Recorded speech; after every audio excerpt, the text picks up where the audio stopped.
After a fantastic race last week where Ray Rogers picked up his second race win of the season, we return on a day where a new NASCAR champion has been crowned as we get ever closer to crowning a champion with this league. Good evening, everybody. My name is Sam Bennett here in the booth with you for ESPN, the Esports Broadcasting Network, and joining me as always by my side is Mr. Frank Marchese. Frank, arguably the shortest track of the season. It's going to be a very interesting one here tonight.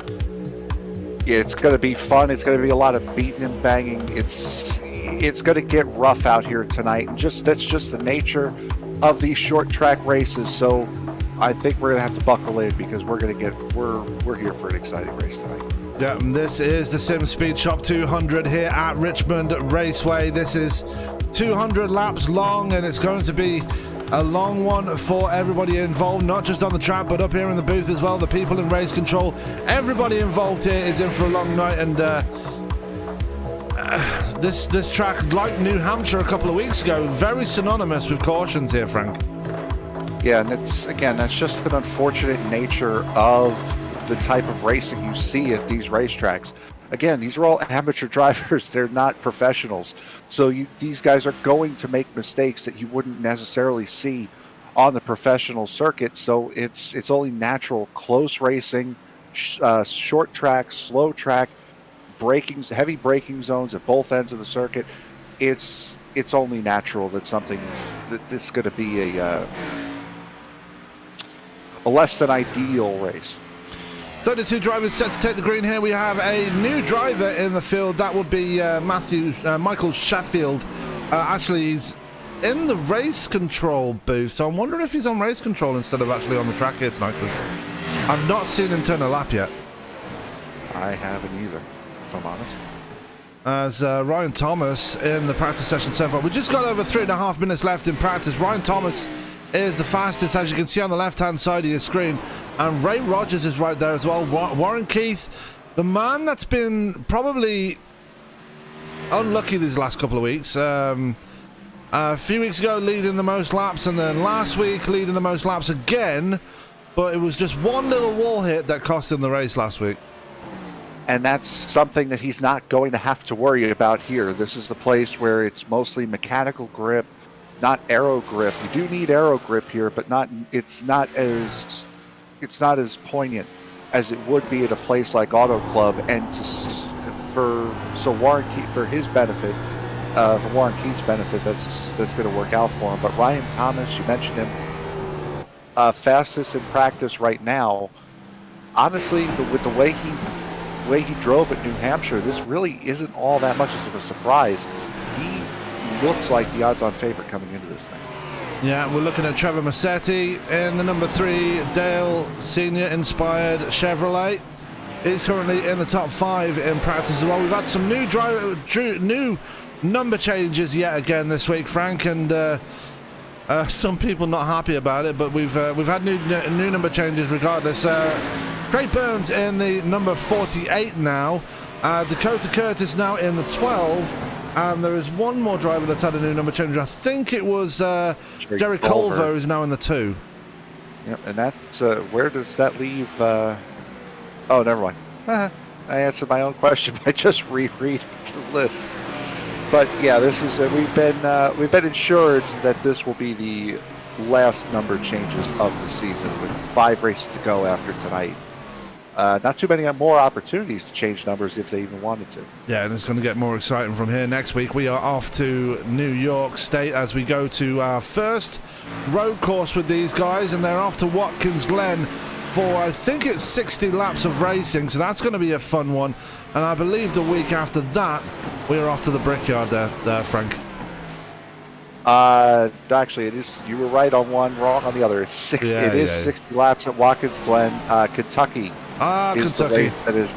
Is the race that's after that, and that's also the final race before the 3-race playoff. So that's certainly going to make things interesting. See, I had to get one wrong at least once tonight. So I did yesterday as well. I'm going to do it again today, and I already did. So I've already used my get it wrong chip today. So that just means a good broadcast from here on out. Oh yeah, brilliant! Yeah, it's going to be fantastic. Yeah, I realised who I was just... Love the self-confidence there. That was great. It's going to be fantastic. No, I'm joking. Sorry. I shouldn't have said that. No, probably not. So Dakota Curtis taking over the Menards number 12 from Craig Burns. Burns obviously usually runs that car, Frank. It's going to be interesting to see how Dakota Curtis handles that one now. Yeah, Curtis has been running well over these last couple weeks. Had a good run at Auto Club last week, settling into another new number here, and Craig Burns taking Jimmy Johnson's number 48 out for a spin, which if you guys watched the race today, spoiler alert for those that didn't, one, congratulations to Chase Elliott, and number two, congratulations to Jimmy Johnson on one hell of a career. And for the way he went out, kind of finishing best of the rest as the 4 playoff drivers finished in the top 4. And Jimmy Johnson was the first of the ones that weren't. So congratulations to him on a fantastic career. And I can't wait to see what he could do in the Indy cars next year. I mean, Chase Elliott, obviously the first driver in a long time to imitate his father's achievements with getting a championship. Obviously, Bill Elliott, a former NASCAR champion himself. Obviously, we've had the Petty family win championships in the past. I think that was the last time we've had a father-son champion in NASCAR, I believe. Isn't it right? Am I right in saying that? Richard and Lee Petty, I believe, might be right. I'd have to wait for a second to think here. As we're looking at Dakota Curtis making his way around the track here, we're going to see the times coming on your left-hand side of your screen. Brand new timing tower for this one here tonight as we're back using the SDK software for this brand new toy that we've been gifted. As Richard Swavely straight to the top already. Yep, Swavely puts in a very solid time. Garrett Brown, the points leader, who missed last week, puts in a time just under the 22s. Still in the points lead. He had about a race worth of buffer. So Brown decided he could take a week off and not really hurt. Let's see what he can do on his second lap. Up to 7th, so he doesn't improve his time by much as he takes lap number 3. Yeah, we just noticed Chris Shoemaker just jumping up to P4 there. Ryan Thomas in P2.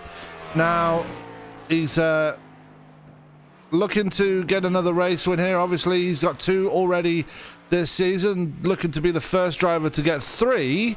Now, we've got 2 leagues that have drivers competing for race win domination here. Obviously, iRacing East Series, we've got 2 drivers in that series with only 2 race wins and looking for a third to be the most winningest driver of the season. We've got the same here with Ryan Thomas and Ray Rogers right now. As Rogers actually only going P9 on his... actually, that's Martin Rogers, I apologize. Ray Rogers not out on track yet. Yeah, no, we got a couple of guys. Yeah, we got 4 different race winners this season through the first 8 races. Ryan Thomas has won a couple of times. Ray Rogers won a couple of times. Garrett Brown won on our broadcast, and Parker Bland won his race prior to us broadcasting them. So it's been a very tight, very competitive year. We've had the same guys up at the front for a majority of the season. However, we've seen different drivers up towards the front at the latter stages of the race, producing these different winners. Yeah, we were just looking at Trevor Massetti. As Massetti goes up to the pole, the 17-year-old from Madera, California, just absolutely putting a stonking time in right there. Actually getting one hundredth of a second faster. See what he gets here. He's would have been second on the board with that 3rd lap, so he put in an absolute flyer. You're right, a 21.421. That was actually about a half a tenth quicker than what he managed to do in practice. So Massetti found something in this qualifying run that really helped him, put him up right at the top. Jerry Culver out on track right as well, as he's called Jerry Culver Mister this week. I'm not really sure what that's about, as he's running that orange, grey and black machine stemming from that Halloween scheme he ran last week, and still looking very nice with those colours on his car, and loving the beard there, Jerry, loving the beard. Unfortunately, I can't see it, and if I do see it, it'll be it's on on my delay. timing and score, and he's got a picture with his beard, and it's yeah. Carl Burke back this week. He missed last week after not being eligible to run due to lack of practice time. He's back here again and has just put his car into the top 10 here. Now, what can this man do? He's usually pretty good on the short tracks. Yeah, he's had a very good history with us on the short tracks. He's also won at Michigan in the Western States Racing League not that long ago. So he's looking to keep up his upward trajectory as he still sits in 9th place after his 3rd and final lap of qualifying. You mentioned drivers that were not eligible to race last week due to lack of practice. We have 5 of those guys here this week. Well, 3 of them technically. Cole Maxwell, Caleb Leviner, and Patrick McClendon not eligible to run this race. Chris Wilson, we know what his status is. And Clint Leatherwood was actually at the race at Phoenix today, so unable to make it for the race tonight. Yeah, Garrett Davis hitting the wall in the exit of turn 2. That's going to halt his qualifying for the time being, at least, anyway. He's going to pick up speed and try and get that 3rd lap in, as his first lap put him last on the timing and scoring of the drivers that have taken time so far. His gun's flying out of turn 4 now. Let's see what he can do as he goes in towards turn 1 for his final lap here now, Frank. Yeah, just got to keep that back end under you, and it's... Turn 2 is very, very... It's deceptive, because that wall comes out at you very, very quickly, because it's... a big slide and a big hit. Nose first into the wall for Garrett Davis, but like a professional, wrecked it after he finished. We're looking at Daniel Holcroft now in the Monster number 26, the 19-year-old from Blue Springs here. In the another race, he's had a couple of impressive runs the last couple of weeks, just not being able to maintain it. Can he do that here again on the short track? You would absolutely hope so. This is not necessarily a place you would want to mess around with as far as not qualifying. And speaking of the guys that have not yet qualified, Craig Burns, Joseph Mahar, Justin Harger, James Kunkel, Ryan Wilson, and Brian Fine have not put in qualifying times. Ray Rogers, who we're used to seeing not qualify, is up to P9 right now in that number 51. Yeah, as we're still looking at Holcroft here, just making his way around. And Brian Fine, you are right, he's up to P11. Ray Rogers only P9 in the 51. He completely made a liar out of me. Let's go to James Kunkel. Not running the Coca-Cola scheme this week. This is a bit different for the 91. Yeah, running a Jimmy Johnson throwback, as you would have expected to see a lot here tonight, with his last race being this afternoon, and a very nice looking one at that from Mr. James Kunkel there. Yeah, I would have preferred to be on a Chevrolet, not a Toyota, but it is what it is. Of course. As he comes out of turn 2. And Kunkel just putting his first time down now as he comes through 3 and 4. And let's see what he can put down here as he crosses the line. Cool. Oh, and he loses it as well. Does he get the time, though? Probably won't. No, off track. So if I were him, I would escape and reset, because you're going to lose the second lap anyway. Yeah. He's gonna persevere, though. As you do. Perseverance. That's 7-time Wood. Going to Craig Burns now in the number 48 Ally machine. Another Jimmy Johnson tribute here as he comes out of turn 2. Let's see what this man can do. Got on the podium last week. Wasn't very impressed as he lost it by literally 1,000th of a second last week.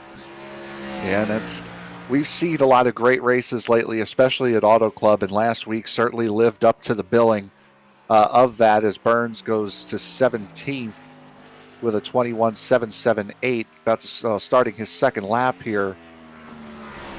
But yeah, Burns showed a lot of speed last week, and while he may have lost by 1,000th of a second, he certainly gained as far as momentum and confidence going into this week. Absolutely, as he comes through 3 and 4 again, actually 1 and 2, I apologise, as Burns improved up to P10. How will he do on his third lap here as he comes through 3 and 4 now? And very clean coming off a turn 4, and Burns crosses the line, and that will be P9 for the 48. So good run for him. Joseph Mahar is out on track as well as he spins across the line in the Cure Diabetes number 85. Yeah, we've seen that a couple of times here in this qualifying session as Austin Harger and Ryan Wilson, the only two guys that will not take part in qualifying, since we're only down to about 35 seconds left in the session.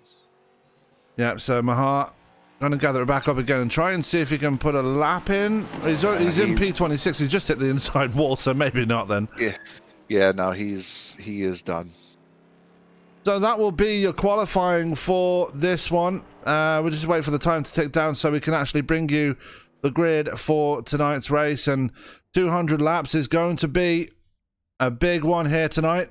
Let's see who can put their name in the pot for the playoffs. And Chris Wilson already likes the new graphics. He says, love the new graphics, guys. Nice job.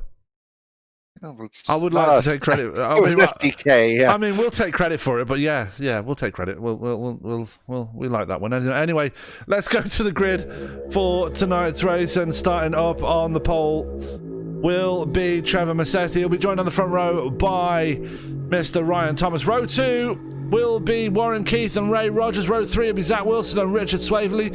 Row 4 will be Dylan Hastings and Dominic Lee. Row 5 will be Craig Burns and Dakota Curtis. Row 6 will be Carl Burke and Daniel Holcroft. Row 7 will be Brian Fine and Parker Bland. And row 8 will be Christopher Fail and Chris Shoemaker, Frank. Yeah, row number 9 will go to Garrett Brown and Kip Easley. Row 10, Steve Kerpel and Ryan Ezell. Row 11, Justin Hendry and Austin Shoemaker.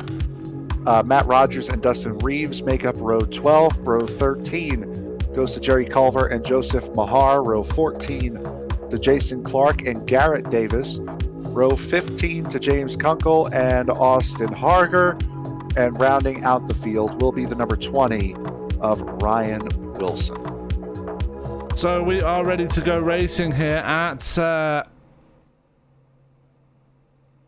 Richmond Raceway. 200 laps here. Again, just before we start racing here, Frank, what are we expecting from this one? A lot of close racing, a lot of beating, a lot of banging. And I believe, at least to start this race, I believe 2 pace laps, or at least that is the way it is in the official races. So these guys have some time to think about what they're going to do and what kind of moves they want to make if they're in the right opportunity heading into turn 1 on the start.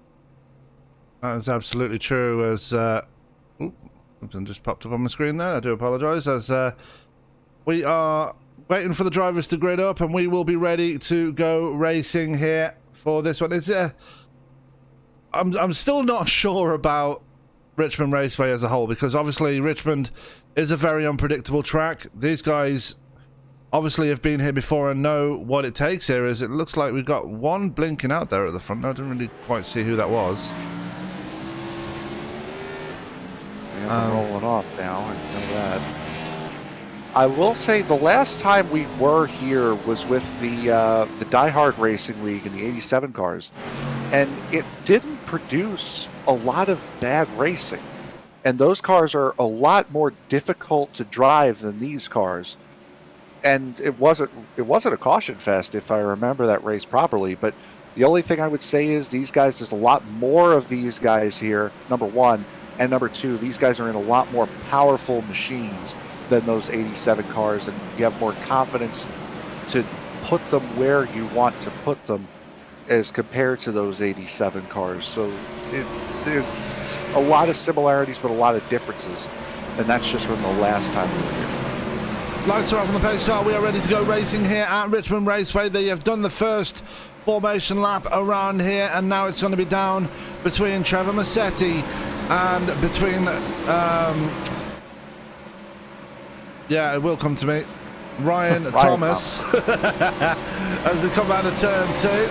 We've got 200 laps here of pure racing action for you here on ESPN, and I hope you can hope you'll enjoy what we have on offer, and I hope that these guys can put on a decent show like they do every week. The closest finish we had all season last week between Craig Burns and Ray Rogers. Let's see if we can get the same here today as the pace car is off, and it's going to be in the hands of Trevor Massetti as we are about to go racing here out of turn 4, and we are racing here at Richmond as they make their way towards turn 1. Yeah, Ryan Thomas had a huge lead, actually beating Trevor Massetti to the line to start this race. Didn't beat him going into turn 1, however. Yeah, as they come out of turn 4 here, Ryan Thomas now to the inside of Massetti as they come down towards the line. Massetti going to get that lap at the line. As we bring you the ticker from this one, as we're already on lap 3 for some reason. That's not right. As you keep talking, Frank. I'm just going to reset my thing. So as Ryan Thomas takes the race lead, Trevor Massetti not letting him go. That's Warren Keith just behind him as Massetti looks to the outside lane, cannot get the move done. 41 of Dylan Hastings almost coming together with Zachary Wilson going into turn 1, and we'll see that all night long. The guys getting into these braking zones, getting close to each other, side-by-side racing, braking zones. We're going to see a lot of near collisions as this race goes on. But for right now, what I'm seeing is pretty much single file racing all throughout the field. We have some guys who are side-by-side towards the back of the field. But other than that, we have single filed out here at the beginning of this one. A little bit of a breakaway up at the front between Ryan Thomas, Trevor Massetti, and Warren Keith. Now, Massetti did have a good car, especially on the longer runs at New Hampshire. So to see him up here is not really much of a surprise, especially getting that pole award as well as we cross the line to begin lap 6. Oh, so I was right then. What will be a 200-lap event. So what time of the scoring was right then. It was just me being a doofy doof. Anyway, Massetti in second place. Yeah, there's Warren Keith in third. Zach Wilson, good to see him back this week as he missed last week's race at Auto Club, and he's got Dylan Hastings right behind him, just running out your top 5, and Ray Rogers actually losing a couple of spots there on that initial start. Hey, Rogers getting off to a bit of a slow one here this week. Yeah, we've seen a couple of guys move backwards off of the start. Some guys also moving forward off of the initial race start. Christopher Fail started 15th. He's up to 13th after the initial restart, driving that Chase Elliott inspired number 98 this week. Yeah, not running the or 89 rather, pardon me. Yeah, not running the Napa on the car. Just he's running JC Concepts on there this time around, and like it is very much a Chase Elliott inspired scheme. You can see the design on there is very much a Chase Elliott design, as he's got Parker Bland right behind him in P14, and right behind him is Chris Shoemaker driving the Busch number 4. Yep, and right behind them there's our points leader Garrett Brown losing a spot to Steve Kerpel in the 18, and coming under fire, I almost said Jason Papp, from Kip Easley in the number 1, who doesn't have Justin Hendry all that far off of him, as here comes Easley looking at the points leader in the 19. I nearly fell into that trap as well. You're not the only one. So mixing up our Sunday night series with our Friday night series. And speaking of our Friday night series, we were happy to announce yesterday that we are picking up their Monday Night Cup Series come 2021, and that's not the only big announcement we had yesterday, Frank.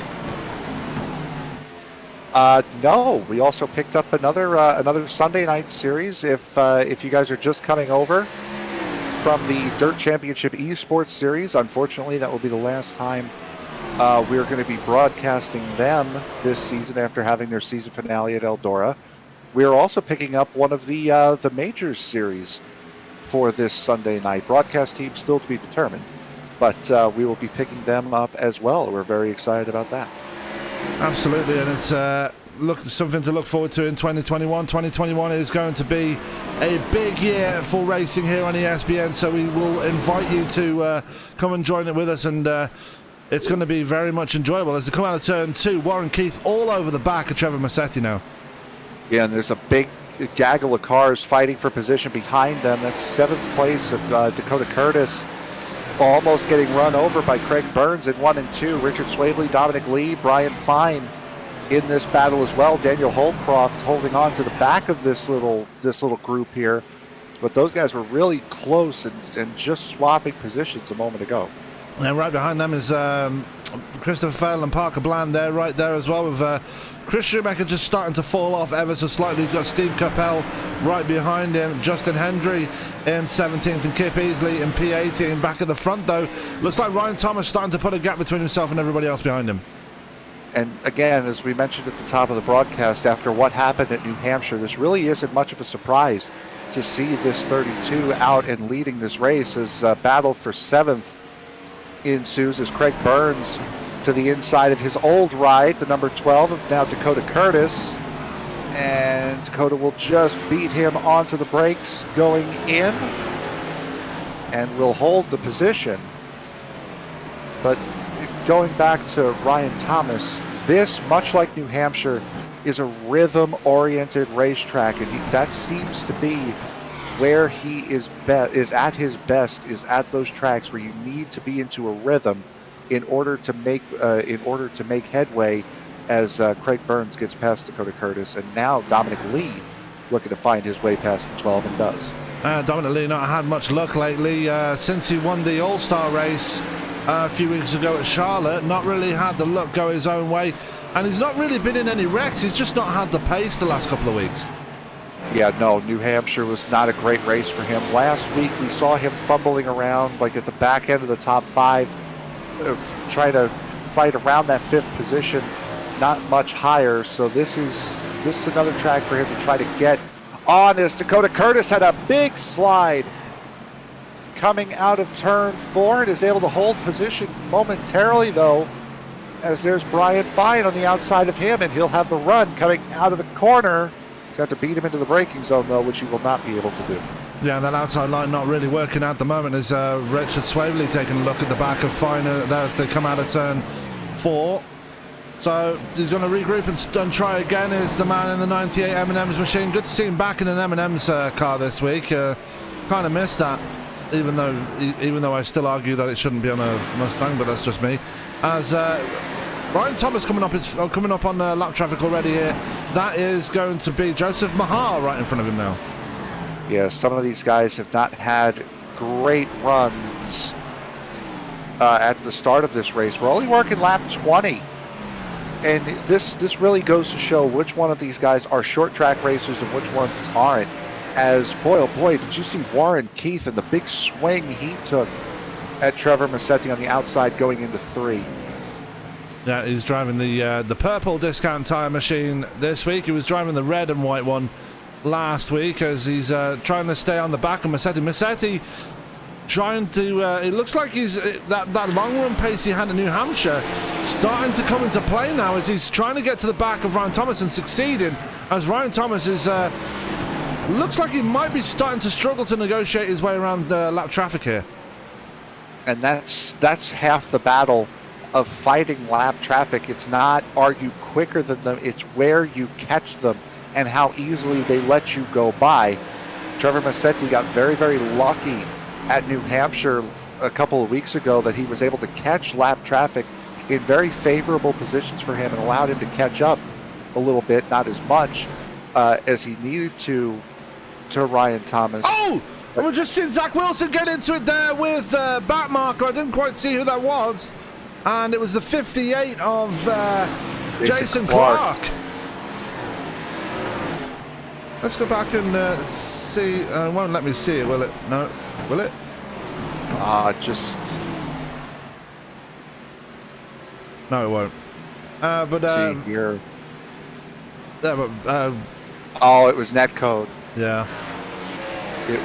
That was full netcode incident there. They got really close coming off of 2, and netcode pulled the 38 into the 58. And you were talking about catching up just a minute ago. One man that is catching up right now is that man in the 51 winner from last week at Auto Club, Ray Rogers, already on the back of Warren Keith. And again, this is partly due to the lap traffic just trying to negotiate your way around there. And now the top 4 have pretty much completely bunched up here now. Yeah, partly to do, as you mentioned, with the lap traffic, but also partly to do because Warren Keith has been throwing haymakers at Trevor Massetti, hoping one of these moves will eventually stick. And that slowed both of those guys up. Massetti's running his line just as he would, but Warren Keith, as you can see, he's taking a high line, a high entry, rolls high off the center and tries to get that straight line run off of the corner, and that's helping the 51 catch up to him. Yeah, as we're still with Warren Keith right there, and Ray Rogers is ever closer behind him. We've got problems for Jerry Culver in the background there, just running a bit too far wide and getting into the wall. He's now got Zach Wilson right behind him. So a lot of people just struggling to stay off the walls here, but regardless, we still stay green here, about to start lap 30. Yeah, this has been a very, very good race, and this was the race we were hoping to have at New Hampshire a couple of weeks ago. Unfortunately, it's just New Hampshire, the way of the racetrack. It's gain a lot of speed, hard braking zone. Gain a lot of speed, hard braking zone. Here, it's gain a little bit of speed, hard braking zone. Gain a little bit of speed, hard braking zone. And there's really only one line around here, where at New Hampshire there's several. So that's also helping these guys kind of spread out, fan out, and just have a solid race. And there is a slight banking here at Richmond as well, which kind of helps the car to rotate through the corners. Whereas New Hampshire, it's very flat, and you have to kind of pick your line. Like you said, there's many different lines around New Hampshire, and you have to pick those several lines just to get yourself around the corner. Here, with the banking, it kind of helps with that situation. Yeah, there is a very, if I were to guess off the top of my head, I would say about a 10-degree banking in the corner, and that might be a little exaggerated, but any form of banking is going to help these guys get through the corners a little bit easier, where New Hampshire is just flat and it's all mechanical grip and all braking. Makes it a more difficult racetrack than a place like Richmond. Yep, as we're looking at Brian Fine right now, he's still on the back of Dakota Curtis, and right behind him is the 30th Dominic Lee, and Lee's still just hanging around in the last spot in the top 10, but he's got Richard Swaveley all over his rear bumper right now. Swaveley has been having some impressive runs these last few weeks since he made his debut with the MPI Cup Series, just not been another one that's just not been able to capitalize on it, and has had a lot of bad luck, and he has been, unlike the other driver that I mentioned earlier, he has been caught up in other people's wrecks. Yeah, and these guys all in this pack here, really talking from Craig Burns in 6th all the way back to about Christopher Fail in 12th, have all stayed pretty much where they are. The only changes in positions here have really been Dylan Hastings and Craig Burns flipping spots. Christopher Fail has been in front of Parker Bland for quite some time. So these guys right now, they're just content to sit and ride, and it's really helping this race along. As we're looking at Parker Bland right now, Daniel Holcroft just holding position as well. He's still back there in P15. Garrett Brown having a very quiet race so far, all the way back down in P16. Now that might affect his point standings. Like you said, well, he's already won a race, he's already locked into the playoffs, but he does need to hold on to that points lead if he wants those extra points going into the playoffs in about 3 weeks' time. Yeah, Garrett Brown right now, again, as we mentioned earlier, had essentially a race lead as Trevor Massetti goes for the race lead and gets it, as Ryan Thomas is going to lose not just first, but he's going to lose second place as well. Warren Keith sits behind him. Thomas doing a very smart thing, getting behind Warren Keith, going into the corner instead of possibly losing another spot to Ray Rogers. So Massetti, your new leader, Warren Keith up to second, Ryan Thomas down to third, Ray Rogers right behind him in P4. So I'm wondering if Ryan Thomas might have burned those tyres off already. We're only 39 laps into a run here. Obviously, they can go a lot longer here because this is a short track. I'm expecting around maybe lap 60, they would probably have to bring it down there because they are short on fuel, as they decreed in the race notes earlier today. Yeah, and it's around lap 60 would be somewhat right. It might be a little long, but somewhat right. They're only allowed to fill the cars up to 60% capacity, and you only have 3 sets of tires. So if you go by your strategy of pitting on lap 60, that's lap 60. 120 and 180, so you'd only have to do 20 laps on that last set of tires. So it works as far as the pit window goes. That it does. It was still focused on Ryan Thomas there. He's got a bit of a gap between himself and Ray Rogers now as they go around. I believe that is Ryan Wilson they've just passed there. As Yes. these top five, this top four, maybe even top five, are just lapping everybody right now. They've lapped up to P21 now. Yeah, Zach Wilson is still 3 seconds behind Ray Rogers, but he's got 2 seconds on Craig Burns, and Burns is actually slowly starting to catch him ever so slightly, little by little, every single lap. Dakota Curtis has gotten by Dominic Lee, and so is Brian Fine. Richard Swavely side by side with Lee going into turn 3, and also Dylan Hastings starting to fall back in this group here. He's down to 10th. He's down to 11th. Last we saw him, he was up in the 7th position. And that's because Swavely just got the double pass done on Dominic Lee and Hastings at the same time. So Swavely really pushing the issue right there as he's now up into the top 10. Going to be chasing down Brian Fine and Dakota Curtis next at number 60, starting to pick up pace a little as we're looking at... let's put that one right up there. We're looking at Trevor Musetti. He's already started to... well, him and Warren Keith have already started to really put a gap between themselves and Ryan Thomas. Yeah, those guys are really starting to move up, and those guys have had the ability to save their tires behind Ryan Thomas.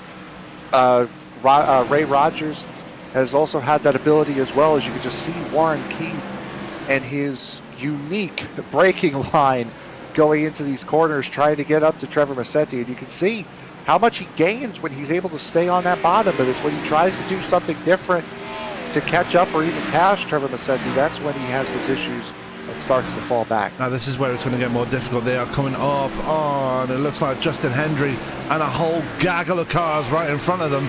This is where it's going to make it interesting here, Frank, because these guys are battling amongst themselves, and they've just probably been told by their spotters, leaders are coming up, you might want to move out of the way. Yeah, we're talking right now, this is 23rd, 20th, 21st, 22nd, and 23rd on track with a couple of lap cars in the mix already with those guys. As you can see, that's Jerry Culver getting lapped for a second time, and you're right. Everyone's entitled to their own race. Everyone's allowed to race on the same racetrack. Unfortunately, when the leaders come up, they tend to see it a little bit differently. As there goes Musetti and Ashley Keith trying to get around Hendry, but does in the end. That's right in front of them. There's Matt Rogers running a new paint scheme here tonight, and Garrett Davis just getting out of the way. He doesn't want any piece of it. Oh, a big slide from Warren Keith. Did you see how much he gained on entry going into 3 there? So he's got the car to be able to run it in and hard and keep it down on the bottom. And right there, that's what I was talking about before with Warren Keith, is it's not necessarily it's not necessarily when you catch them, it's how you catch them. And he caught them right on, he caught, what was that, the number 19 or the 15? Yeah, the 15 of Austin Shoemaker. Right. It was the 96, my apologies. And right behind on him. Corner, yeah, right on corner exit, and had to really slam on the brakes. Yeah, Ray Rogers has got around Ryan Thomas now and has been set free. He's right on the bumper now of Warren Keith as they come through the tri-oval towards turn 1. And he's going to dive into the inside.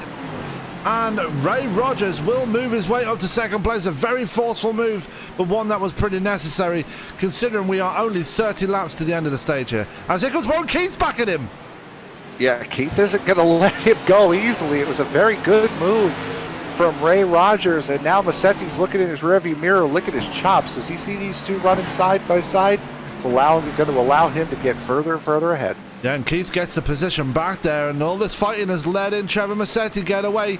He's almost a second up the road from these guys now, and he's right on the back of Austin Shoemaker as they come out of turn 4. And that's Austin Shoemaker and Carl Burke right in front of Musetti, and Warren Keith still trying to keep Ray Rogers behind him as they come flying through turns 1 and 2. Yep, and Ray Rogers is pretty well dispatched of Ryan Thomas in the 32. And if I remember right, Culver going back to New Hampshire. Culver smacked the wall coming out of turn 2, sorry.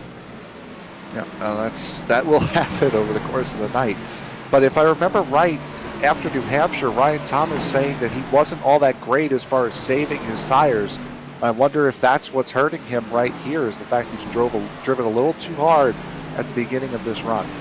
Yeah, that might be the case. I mean, some people are more suited to the bigger tracks and others are suited to the short tracks. I mean, absolutely. It is what it is. It's the same. It's a similar dynamic to people that are suited on ovals and people that are suited on road courses. It's the same dynamic. Either you like it or you don't. It's like Marmite. If you don't know what Marmite is, it's horrible stuff. Don't buy it. It's sold here in Europe. It's disgusting. It's a sandwich spread that is made from yeast extract.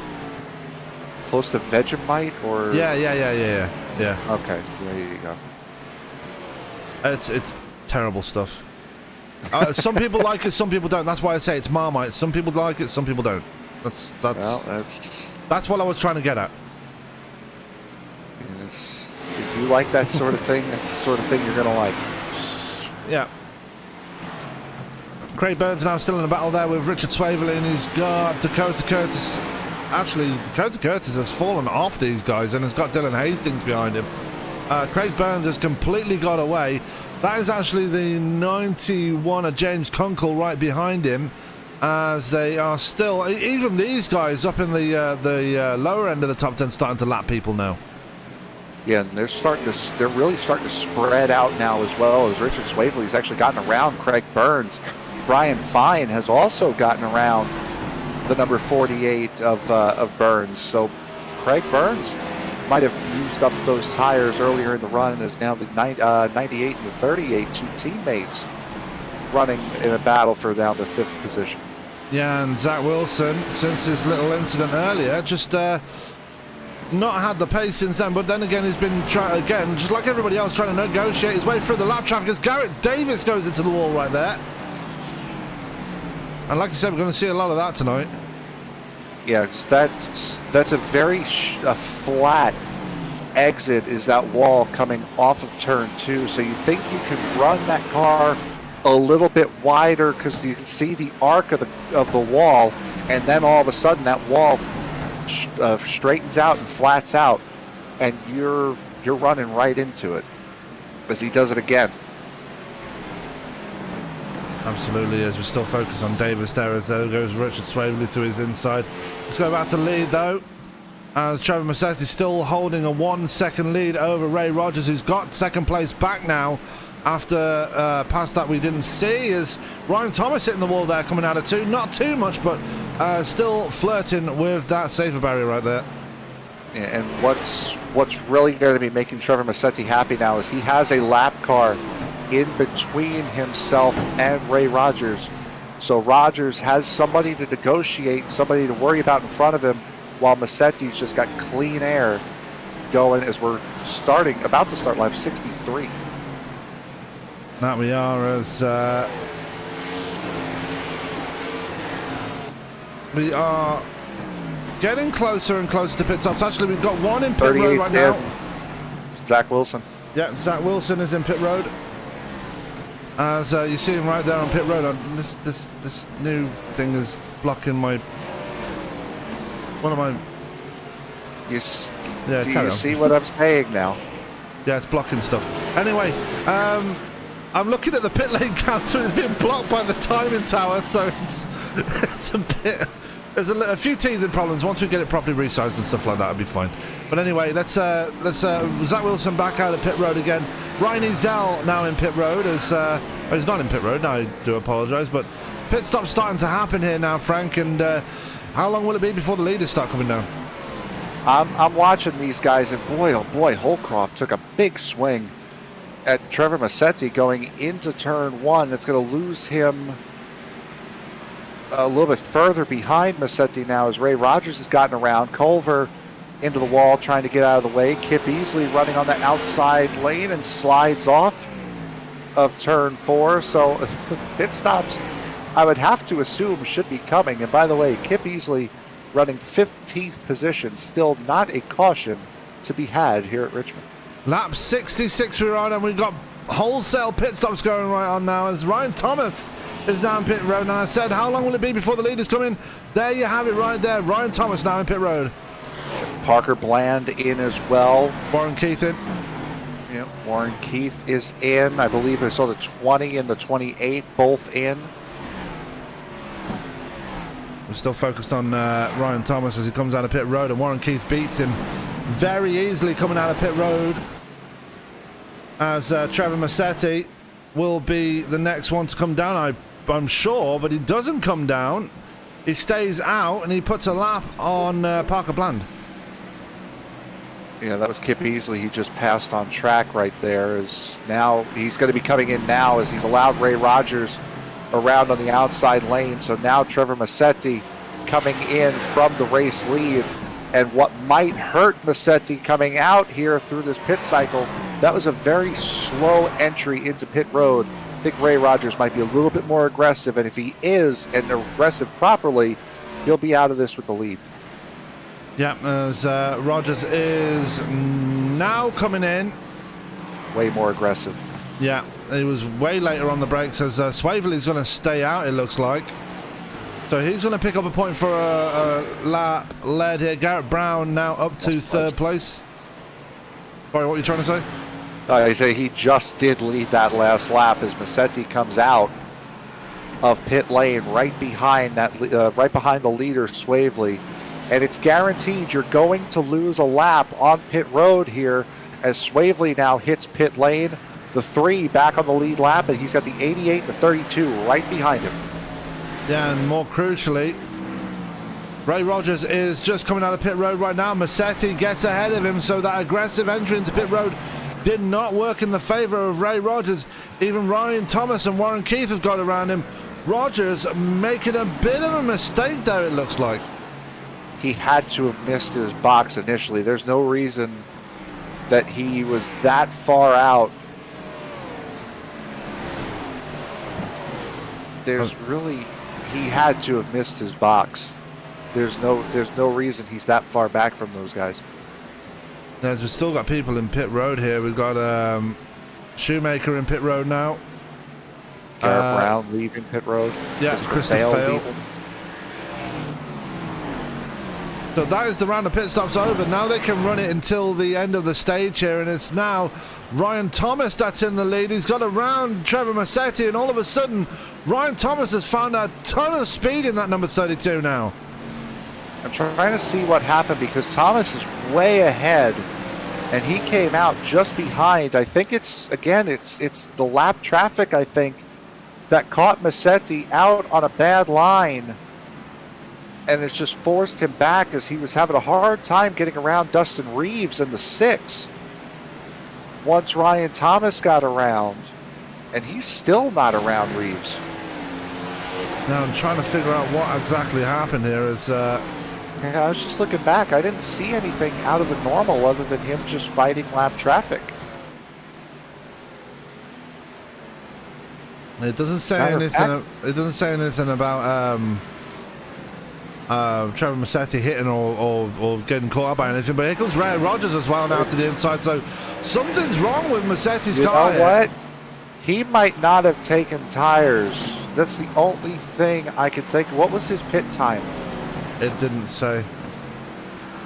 That might be that's the only thing I can think of as to why he would be falling back. And with how quickly Ray Rogers got up and around him, he might be saving one set of tires. Oh yeah, he didn't change tires. The end here. He didn't take tires. Yeah. So that would be why he's saving one of his 3 sets for later in the race. Yeah, and he made his pit stop earlier before everybody else. Well, he made his pit stop about the same time as we made it after Warren Keith. He made it after Ryan Thomas. 1 lap before Ray Rogers is when he came in. Yeah. As we're looking at Zach Wilson, who's up to second place now. That he's found himself in a decent position. He was one of the first drivers to bring it into pit road, and now seeing the advantage of that one happening. And he's got a decent gap over Ray Rogers now, over almost 2 seconds between the 38 and the 51 now. And and seeing what's happened with Warren Keith, he has just completely fallen off the face of the earth as well. He came in and out with Ryan Thomas, so I'd be interested to know whether or not Warren Keith took tires as well. Well, let's see if he has. And Warren Keith did take tires, it looks like. He's just having an issue with his race car then. Yeah. Pit stop time. Oh, Keith, yeah, 9.4 in his box. He only took 2 tires. Yeah, so there you go. It might be the same, again, that might be the same thing ailing the 3 of Massetti, whether he took 2 or if he took none right now on that number 3. But if you look at the line, Warren Keith is running. He's wall riding this thing, and that's not the preferred line around here. I wonder why he's so intent on working that outside lane.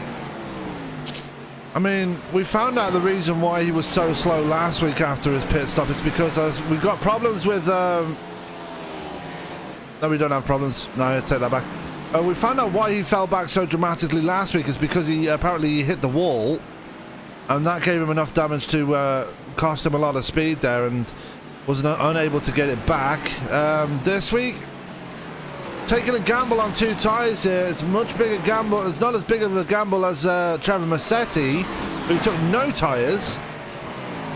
But Trevor Massetti's still very healthily ahead of the number 3 right now. Oh no, of the other number 88 right now. Yeah, and it's Massetti's running that inside line, and Warren Keith is just giving up time.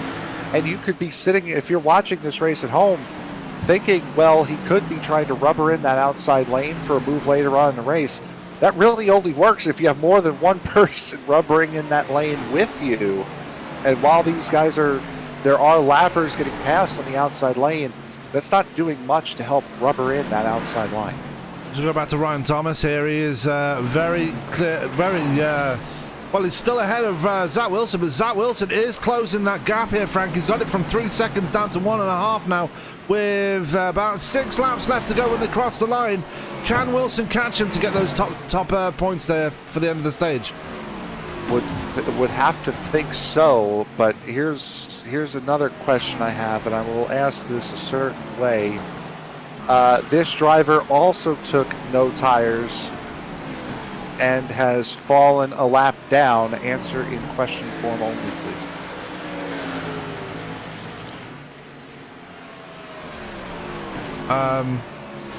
That would be who is Craig Burns. Yeah. Yes, sir.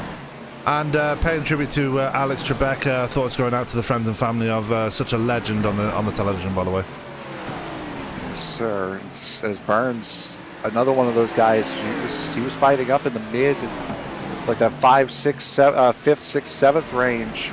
That fall back to 13th. First car off of the lead lap.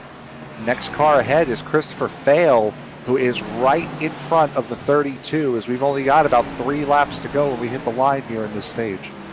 Yeah, and Zach Wilson still not... He got it down to about 1.5 seconds. He's lost a bit of time trying to make his way around Jerry Culver, and it looked like it was... Again, I will get it.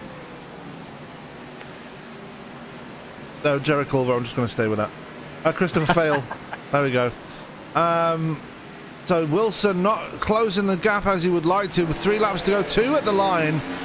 Popsicle sticks for the end of the stage here, and it looks like it's going to be Ryan Thomas going to bring home maximum points here in the stage, and this is crucial. He's already got bonus points for the second race win here. He's going to get even more bonus points here now as he crosses the line. White flag will come out for the end of the stage. Yep, certainly is. As I believe, we get to the points here. Ryan Thomas has the most playoff points right now with 11. This would add to that playoff point total, and he has had a fantastic run. But the question is, other fast guys that only took 2 tires or no tires on that last stint, if there is a green-white checker, he might be in trouble. Yeah, as he comes down across the line, and the caution will fly here at Richmond. And the first stage is underway. Quickly run for your top 10 here. Ryan Thomas will be the stage winner. Second will be Zach Wilson. Good run from him. Ray Rogers in third. Dakota Curtis still in fourth place at the line. Actually, Trevor Massetti taking it away. Dakota Curtis in fourth. Fifth, Richard Swaveley in sixth. Gareth Brown in seventh. Eighth will be Warren Keefe after that. He dropped dramatically through the field at the end there. Ninth going to Dominic Lee, and Dylan Hastings rounding out your top 10. We're going to take a quick break before we start the new stage here. Do not go anywhere. We'll be right back in just a few minutes. Don't go anywhere.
Lights are off on the pace car. We are ready to go racing here at Richmond. We've been caution free so far here tonight in this race, the Sim Speed Shop 200 live from Richmond Raceway. And Frank, I believe it's your turn to get us going once again here for this second half of the race. I think it is, as Zach Wilson decided not to pit. A plethora of pit strategies that we'll get to you here momentarily, but Zach Wilson is down and away. Ryan Thomas has the clear through. Trevor Massetti as well has gotten in on Ray Rogers. Stage 2 and the final stage of this race is underway. Yeah, as they all come flying out of turn 2 here, we've got plenty of drivers still lapped down from Burns backwards, all one lap down. Only 13 drivers left on the lead lap as Zach Wilson gets a big slide coming out of turn 4. Yeah, and that'll happen. You get a little wide coming out of turn 4. Again, older tires. They got a heat cycle on them now. You're going to slide those back ends. The back end likes to come around here, and that's exactly what happened with Zach Wilson. Zach Wilson didn't pit during that caution, though. That's probably what the cause was. As they come out of turn 4 once again, it's now Ryan Thomas leading this race with Trevor Massetti back up to second after finally taking his first set of tires here. Yeah, Ryan Thomas, I believe, took another 4 tires, so that's an interesting call. That leaves him with, at our count, that only leaves him with 1 for the rest of the race. 1 set of tires for the rest of the race. Trevor Massetti took 4. Zach Wilson didn't hit. Look at Garrett Brown in the 19. It wasn't that long ago we were talking about him being in the in the high teens. Boy, oh boy, Dakota Curtis had one heck of a slide on. Still trying to save that car coming out of 2 as Warren Keith has gotten around him. That's for the 7th position. Yeah, Warren Keith fell back to 8th place at the end of the stage there, and Zach Wilson still trying to race up with his guys. Obviously did not pit during the stage caution here, and that's what's costing him right now. And he's got Warren Keith to his inside right now. That is Dominic Lee right in front of him as well, and there is Dakota Curtis right behind him. Brian Fine is just back there as well as Ray Rogers in P4. But Dominic Lee and Garrett Brown, where have they come from? I think that's pit strategy right there, because we were talking about them being on the fringes of the top 10 prior to the caution flag, prior to the stage ending, and now we're seeing them up here. I wouldn't be surprised if one of those two or both of them took either 2 tires or fuel only, got themselves up towards the top amongst other guys that didn't take tires at all at the stage caution. So like I mentioned, of the lead lap cars, of which there are 13, Carl Burke being the last one off on the lead lap, there's a plethora of different tire and pit strategies that have worked themselves out here. Ryan Thomas and Trevor Massetti clearly on 4 fresh tires, as they have cleared the rest of the field by 3 seconds. Now this is where Ryan Thomas needs to be careful, because he's taken 2 of his 3 sets of tires already, so he's only got 1 set left. We're looking at Ray Rogers right now, though. He's had a pretty difficult restart here, Frank. He's lost a couple of spots to Garrett Brown. Actually, Warren has lost 3 spots to Warren Keith, Garrett Brown, and Dakota Curtis. Rogers on the back foot here as he's got Brian Fine right behind him.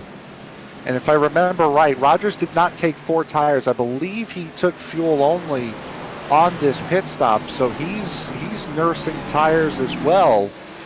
Ryan Thomas, it's surprising how aggressive Ryan Thomas is being on his tire strategy. He's got to make this set and another set last 105 laps, give or take.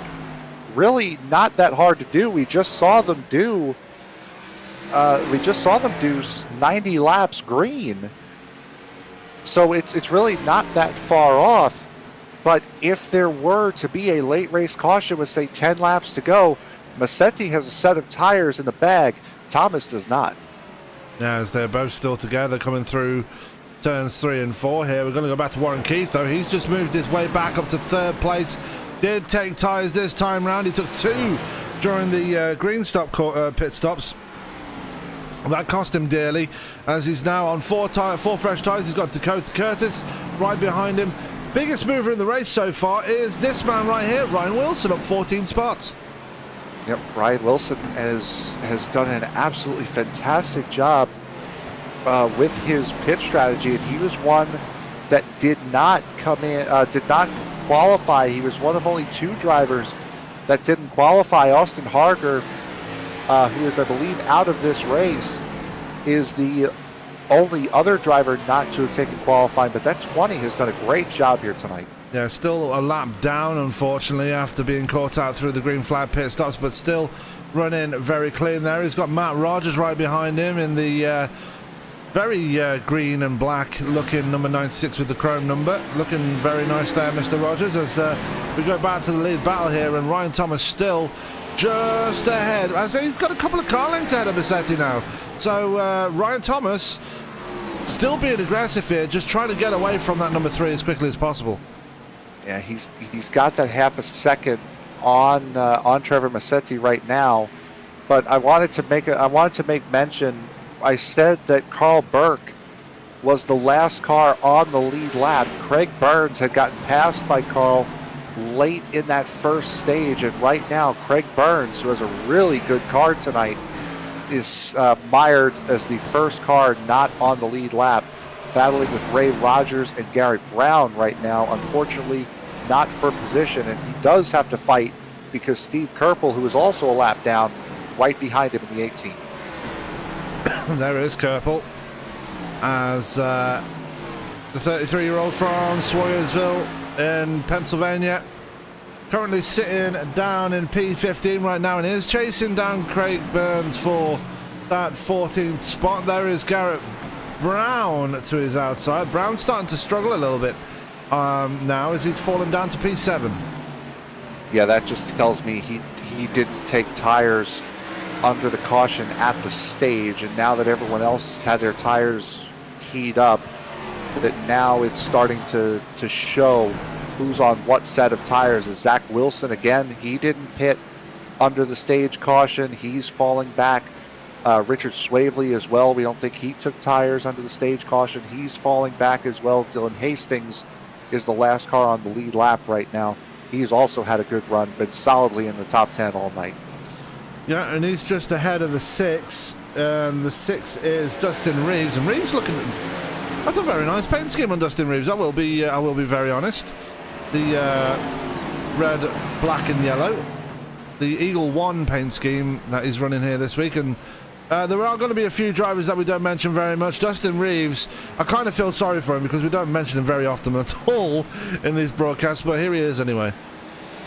Unfortunately, I think after right now, I think it's only going to be another couple laps before we mention him again, because Ryan Thomas and Trevor Massetti have walked up on the back of this field, and that's to be expected with those guys taking 4 tires and there being a difference of strategy throughout the rest of the field. Yeah, Massetti's closed that gap ever so slightly to the 32.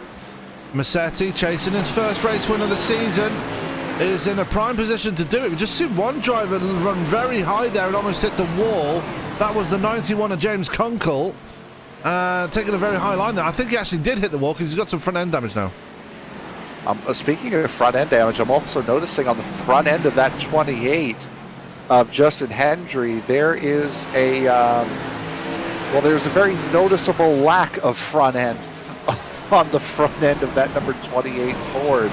So something had to have happened with Justin Hendry in order for him to sustain the damage. Oh no, I saw him during that last pit stop. He intentionally took the hood off. He said he needed to get more air to the engine, so you know. Fair enough. That's how he says it's the best way to keep the engine cool, so I'll take the hood off for this one. I can't really argue with that. But look at this gaggle of cars in front of Thomas and Massetti right now. They are all over the track, and it's... Oh, jeez. 42 got in the wall. The 20 was trying to avoid hitting the wall, stopped in front of Ryan Thomas. Massetti had to stop behind Ryan Thomas, all while Kunkel is trying to stay out of the turn 2 wall as well. So this is a proper danger zone for the front 2 cars. And Garrett Davis still struggling to stay off the walls here. There they go. That's right. 32 got into the back of the 20 out of 2, and then the 3 hit the back of the 32 just as an accordion. Yeah, as just someone saying that Garrett Davis struggling to stay off the wall, but then again, they're all trying to stay off each other. As like you said, Ryan Thomas got into the back of another driver there, and that's let Massetti right to the back of Thomas there as they come towards turn 3. We're on lap 122 of 200 now. We are almost at two-thirds distance here, and it's actually almost at 3/4 distance. It's getting close here. Yeah, it certainly has been a good fight, and also look who's coming up now. Warren Keith in the 88, with all of this battling that the 32 and the 3 have had to do. That's brought the 88 of Warren Keith right back up to these guys. You see him right there, the purple and white discount tire, number 88. Yeah, Dakota Curtis not too far back either. He's got Brian Fine right behind him though, as there is Justin Hendry just trying to stay out of the way there. Fine having a few connection issues there right behind him as they come out of turn 2. So that is your top 5 right there. Ray Rogers still struggling back there in P6 right now trying to save what he can of those tyres. Obviously, I believe they only have one more pit stop left before the end of this race, barring a caution. So next stop will be the money stop here, Frank. Yeah, there is only one caution, only one pit stop left exactly, and that's why if you're Ryan Thomas, looking at the way this race has gone, you're confident in taking that second set of tires and leaving just one left. But also, I like Trevor Massetti's move to not take tires under the first at the first pit stop, take them at the stage caution, so this way I have some insurance just in case there is a caution, let's say 15 or 20 to go. Now this has turned into a three-car battle now because Warren Keith is right there with them now. They're trying to get around Austin Shoemaker at this moment as lap 127 to 200. We got a three-car race for the win here as they're coming up behind Dustin Reeves now, and you just said that we were going to mention him again, and yeah, I just did. Yep, there he is, Dustin Reeves on the outside, getting lapped by the top three drivers. Ryan Thomas has come under some increasingly dangerous fire from Trevor Massetti, and right there going into one, pardon me. The same thing. A nice little dive bomb from the three of Massetti. Can't get too out of control because right there you go. Warren Keith is right there to pounce in case the move doesn't work, and it's exactly what happened. And that is what's happened as they come towards turn one here. Warren Keith now up to second place now. That was from Trevor Massetti just leaving the door open there for the 88. And now Keith looking to the outside of Thomas, and he needs to be careful himself because he doesn't want to make the same mistake Massetti made and leave that door open and let the three through. You don't want to make the same mistake, but then again, you also have to make some sort of a move. As there goes Warren Keith around the outside of Ryan Thomas, and that right there, that is just a raw power move by the 88, who has been the fastest car on track here recently. A big time move from Warren Keith to take this race lead with 71 to go. That he did. So Warren Keith, your new leader, took Ryan Thomas in second place. And Trevor Massetti in third. They are really getting away from Dakota Curtis, who's still trying to hold on to fourth place here. Brian Fine is right on his tail. Ray Rogers is way back there, and he's right back there with Garrett Davis right now. And Rogers is being caught by Garrett Brown as well. Actually, he's not. I apologize. Yeah, no, these guys are running very comparable lap times. And again, it will give you the illusion that they are being caught because there are a lot of drivers right here that need to be lapped by these guys. But Garrett Brown doing exactly what we've seen him do all season long, just staying consistent, working the points. As I had mentioned at the top of the broadcast, missing last week, he had more than a race lead in points on these guys, still 25 points ahead of the drivers sitting behind him. So this points racing, just trying to get the best finish you possibly can, has served Garrett Brown fine all season long, and it's looking like it's doing the same tonight. Now we're looking at Carl Burke right now. He's made his way up to P8 now, and he's starting to try and reel in Garrett Brown now, as he's got Daniel Holcroft right in front of him. As Garrett Brown's still trying to make his way around Justin Hendry, Carl Burke is getting close to that number 19 now. And Carl Burke is still on the lead lap. He's moved himself up from the last car on the lead lap to now sitting in the 8th position. So a very solid run from the 53 here tonight, trying to get a little bit more out of the points leader. And just notice Daniel Holcroft, he's got a massive wow on the back of his car. Wow. Yeah, wow. Well, he almost had a wow moment there with Garrett Davis. Yeah, he did. In the 42. I will admit, Garrett Davis is struggling here tonight. He's just really struggling to keep off those walls. He's got Larson's old number, and he's trying to use the Larson line right now. Yeah, and he's trying mostly. His main objective is to just stay out of the way. And unfortunately, by staying out of the way, you're putting yourself at risk of getting into those marbles on the outside part of the track, and once you get on those, it's like you have a flat tire. The car just does not want to turn, and we've seen that time and time again here with the 42 of Garrett Davis tonight. So we've got a comment from WKK3. I'm guessing during that first green flag pit stop, he says Warren took no tires during that green flag pit stop, so that's why he fell back. He didn't take any tires, so we had assumed that he had either taken no tires or 4 tires, with how quickly and how dramatically he fell back. As pit stops are starting for some guys, Carl Burke in. The 91 of Steve Kerpel is in. So lap down cars, not necessarily guys that we've been focusing on all night, but there are pit stops happening here on lap 135. Warren keep trying to get around Dylan Hastings here to put a lap on him, as that would be 11th place down a lap now. So all the passing still going on. We're still waiting for the leaders to come on down to pit road. Obviously, we've just seen Carl Burke and Steve Kerpel just come down, and Carl Burke just leaving pit road right now as I say that. So a successful final pit stop there for the number 53. Now it's going to be cutting it close here. There are 60 laps to go here at Richmond. I think they can go about 65, so Carl Burke definitely can make it from here. Yeah, this is comfortable spot here for Carl Burke to make it. I believe that was, I think the last car of the leaders to pit was on like lap 66. So yeah, you're right, he should be fine. Yeah, as Trevor Massetti up to second place now. He's managed to get around Ryan Thomas, and Thomas does not seem to have a long run car. And you said this earlier in the broadcast here, Frank, that he's not. He admitted himself that he's not very good at saving the tires, especially on short tracks.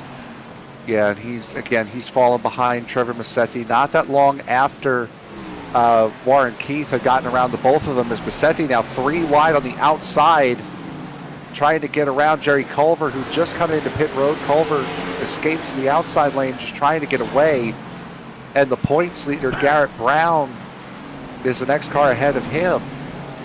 So Massetti right now in the middle of a hornet's nest. He's got the 53. That's Carl Burke just coming out of pit road behind him. And Burke on fresh tires here, and you can see that right there as Burke just sails around him.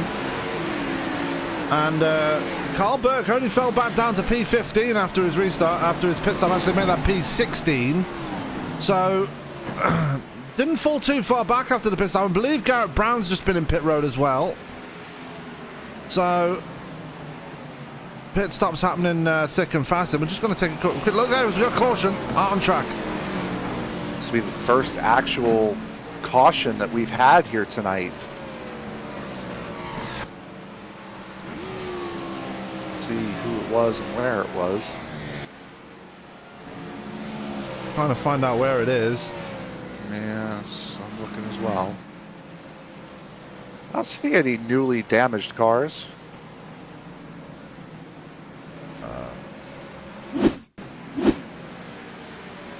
Unless it was an oldly damaged car.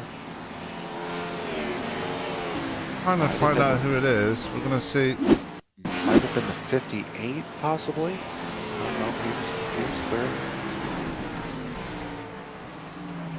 I didn't see who caused that. It just. Oh, it's Parker Bland in the 00.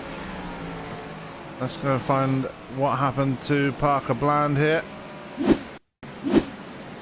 Him and James Kunkel running side by side going into one. Kunkel, I guess, locked up in the center of the corner and just went straight up, and Parker Bland was backwards in turn 2. Yeah, we're going to go back and take a look at that. You see Kunkel right on the back of, actually Parker Bland on the back of Kunkel as they come through. And we're going to see the contact right here, I think, and he did come right up in front of him, and Bland went round. And that was enough to bring out the second caution of the night here at Richmond. As we go back live again, and this is given the guys at the front a prime opportunity to take another set of tyres. Probably not going to work in Ryan Thomas's favour here. It might actually. It might. Well, this will be Ryan Thomas. Now they've decided to stay out.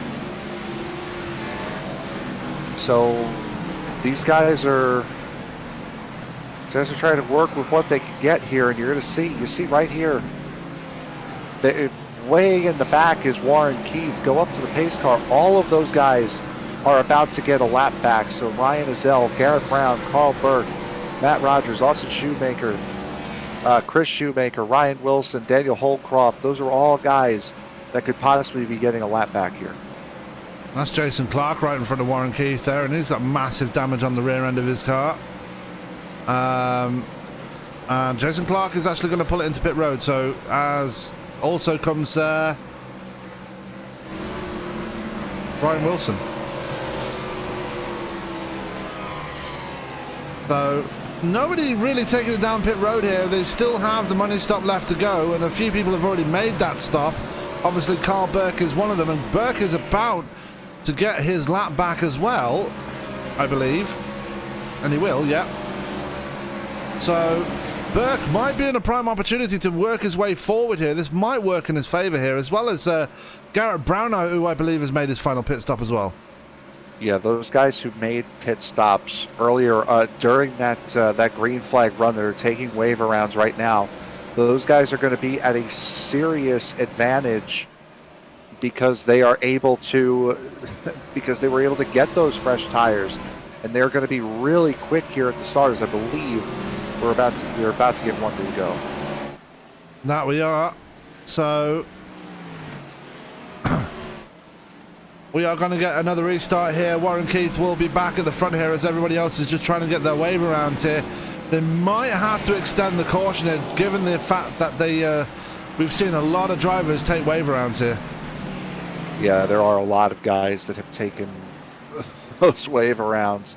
And this is not a long track. So one, it doesn't take too long for these guys to get around. However, it could take a little while for them to get sorted out. Through 3 and 4 they go though, and the caution does not get extended. There goes the pace car. Warren Keith's going to have the button as they come out of turn 4. And green flag will fly in the air right now. We are racing again.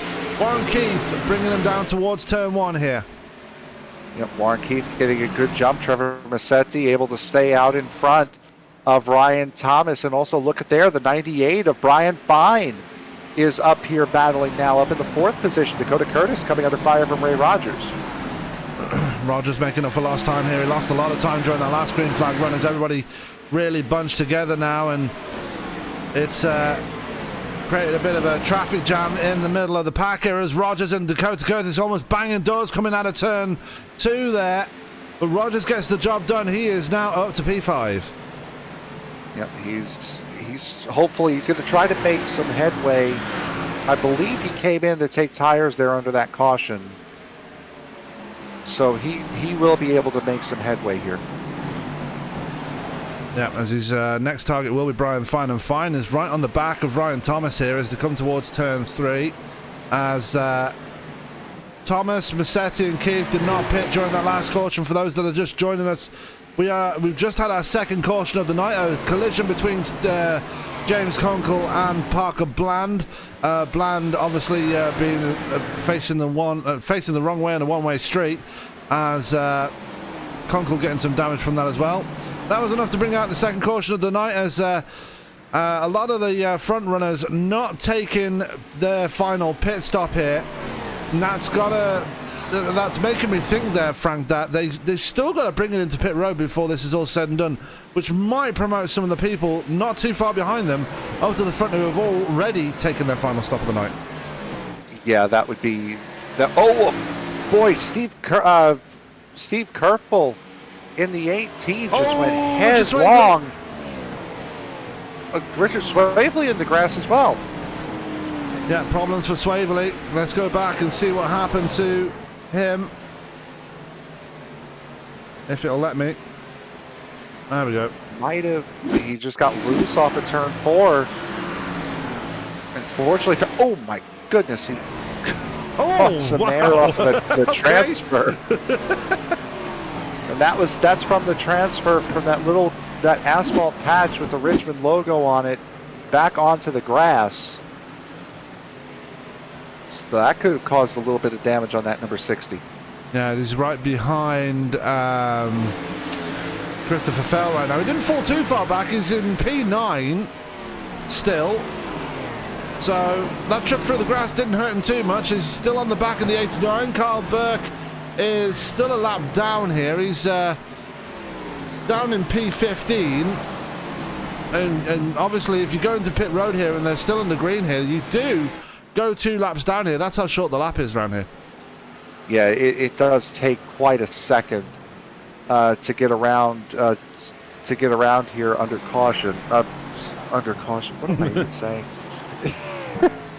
You are guaranteed to go a lap down if you pit under green. That was a very roundabout way of getting just that very simple statement out. We got there eventually. But anyway, Warren Keith's still leading this thing as we're on lap 160 of 200 here. We're about to click on over to 40 laps to go in this race as they come down towards the line.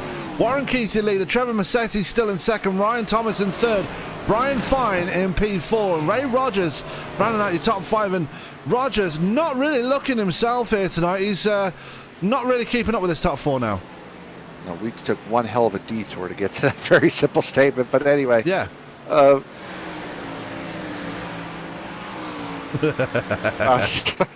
lost. I'm sorry. It doesn't take much. On like 5 different things right now. It doesn't take much. You lost your train of thought yesterday as well. Yeah. Lost a lot of things yesterday. Yeah, I know. As they come through 3 and 4 once again, Warren Keith still has Trevor Massetti right behind him, and Massetti not letting that number 88 get away. Both of these drivers looking for the first race wins of the season. Massetti looks like he's more hungry than Warren Keith at the moment because he's right on his bumper. Is big slide there by the 3 coming down to 2. Yeah, Massetti is fighting hard against Warren Keith in that 88. He knows that he's a little bit quicker, especially on the longer run, so he's trying to stick right up there with him and hoping that some of this lap traffic coming up in front of these two is going to help him out. Yeah, and they've just passed Joseph Mahar, who's down in P24 right now, so he's a couple of laps down. As Ryan Thomas is under massive pressure from Brian Fine now here, Frank. Yeah, he certainly is. And Ryan Thomas, we were talking about before, him not being able to hold on to tires or finding it difficult to hold on to tires, still does have one set of tires left, as we've well noted. And Brian Fine just ever slowly eking his way closer and closer to the 32. Yeah.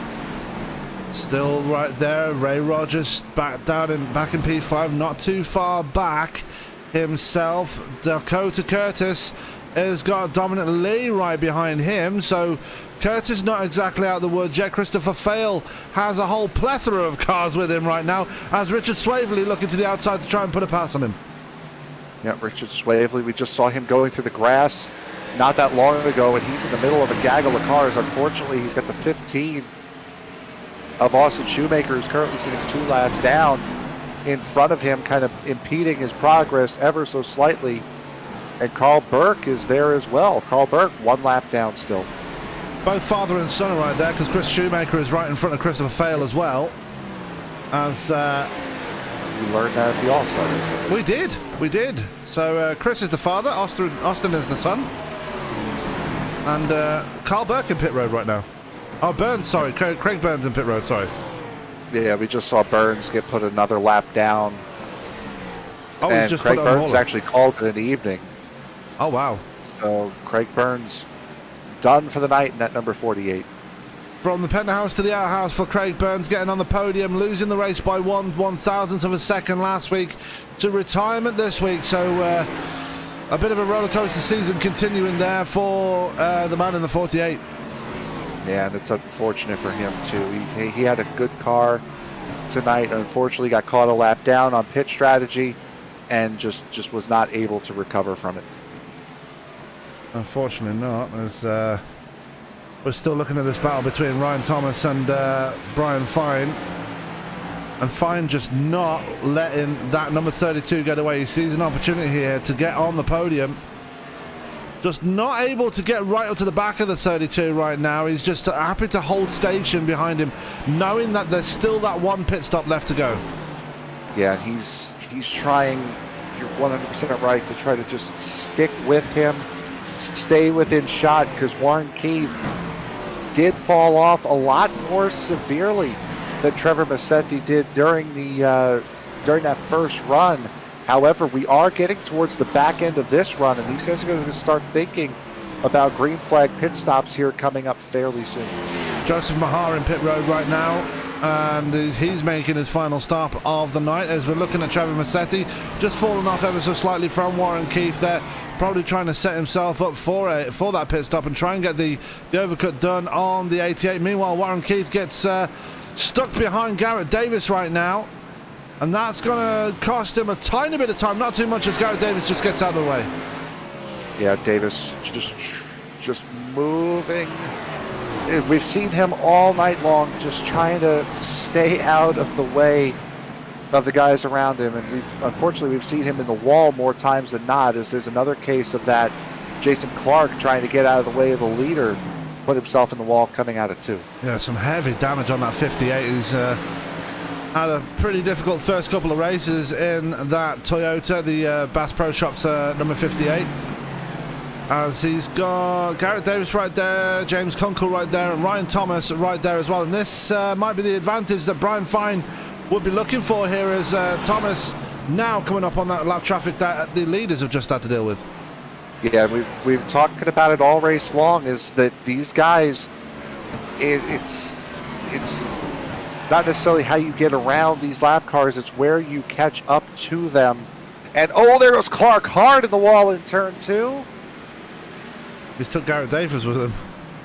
Yeah, then they'll keep a little bit of bumper cars going into 3 as those guys are well clear out of the way. But this is, again, just if you can catch these lap cars in the right spot, or if you can have the guys in front of you catch the lap cars in the wrong spot, you could certainly catch up and make up a big difference in time. 23 laps to go at the line. Do they have to bring it in again? The more they bring it towards the end of the race here, the more I'm thinking that they can probably make it. Maybe. On tires, no. On fuel, yes. I'm sorry. On fuel, no. Tires, yes. They most likely will not be able to make it on fuel. However, the tires that they are on right now, they can make it the rest of the way. The question is, who will choose to do that? As we're looking at Warren Keith there, just making his way around Kip Easley, and just makes it look that easy.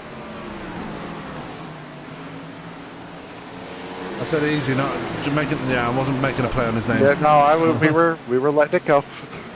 Yeah. So Warren Keith just starting to extend his lead over Massetti, who's still struggling behind Easley and Reeves there. I wonder if Massetti's burned his tyres off a lot quicker than Keith has right now. He might have, because he did make a... And there goes all the strategies. The caution comes out. And we're going to find out who that is. It's the 42 of Garrett Davis. A man that has been in the wars all night tonight. And Dakota Curtis as well. Let's take a look and see what happened here. I think the 42 got loose off of 2 and then hit the 12. And Curtis is not going to be happy with that. Yep. Yeah, and unfortunately, there's really, I mean, you could say Davis could have done more, but the back end came out behind that race car. There's really nothing he could do from there. Final pit stops are underway here. Here come Warren Keith and Trevor Massetti into pit road. The final stop taking place right here and right now, Frank. And this is all a case of just getting it right into your box now. Yeah, this is 4-tire territory right here. No, there's no cute strategies right now. This is 4 tires and go.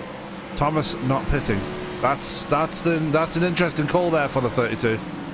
That's a brave one. After seeing what happened earlier in the race, with the 3 and the 88, I'm surprised that anyone would think to take that risk. Yep, so Ryan Thomas staying out. Dakota Curtis, despite being involved in that incident there with Garrett Davis, he stays out. Dominic Lee staying out as well. Everybody else behind him coming down pit road though, so no problems there for everybody else. Just Ryan Thomas, that completely mystifies me there. I have no clue as to what would make him think to do that, because we saw how quickly Warren Keith and Trevor Massetti fell back on old tires in the first half of this race. I just don't know why he would do that. So you have to assume now, with the final pit stops out of the way, the battle for the race win now has got to be between Warren Keith and Trevor Massetti, because they've got the pace over Brian Fine. That's okay. Ray Rogers has not really had the pace all night. Christopher Fail and Richard Swavely. Swavely, we know the troubles he's been through tonight. He's been through the grass earlier in the race and got that damaged probably damaged the splitter on that car as well. Fail not really been up there. Dylan Hastings not been up there. Carl Burke back on the lead. No, he's only one lap down now after getting the lucky dog. But like I said, you've got to think this race is between Keith and Massetti now. That is the fair bet, but positioning is really everything. If Brian Fine finds himself in the right position, he very well could win this race. Ray Rogers at the beginning, before the pit stop, we saw he was able to carry speed with Ryan Thomas and Warren Keith and Trevor Massetti, so he could be up here as well. It's just, again, you're right. Ryan Thomas has to be thinking that the 30 and the 12 are going to be able to hold up the 88 and the 3 long enough for him to get away. Unfortunately for Ryan Thomas, I just don't see that happening. As the lights go off on the pace car, we are ready to go racing once again. Ryan Thomas is going to have to go to Curtis to his outside, but it's that second row, starting from Warren Keith in the third row, you got to think with Trevor Massetti and Brian Fine, that we've got to look out for. I'm pretty sure Dominic Lee stayed out as well, so he's on old tyres too, and on old fuel. And the only thing that's probably going to work in the advantage of Ryan Thomas here, as we're about to go back to green here, is the fact that his car's lighter and makes a very early restart there, as we are 15 laps to go at the line, and it's pretty much a sprint race here as we get closer and closer to the finish here, Frank.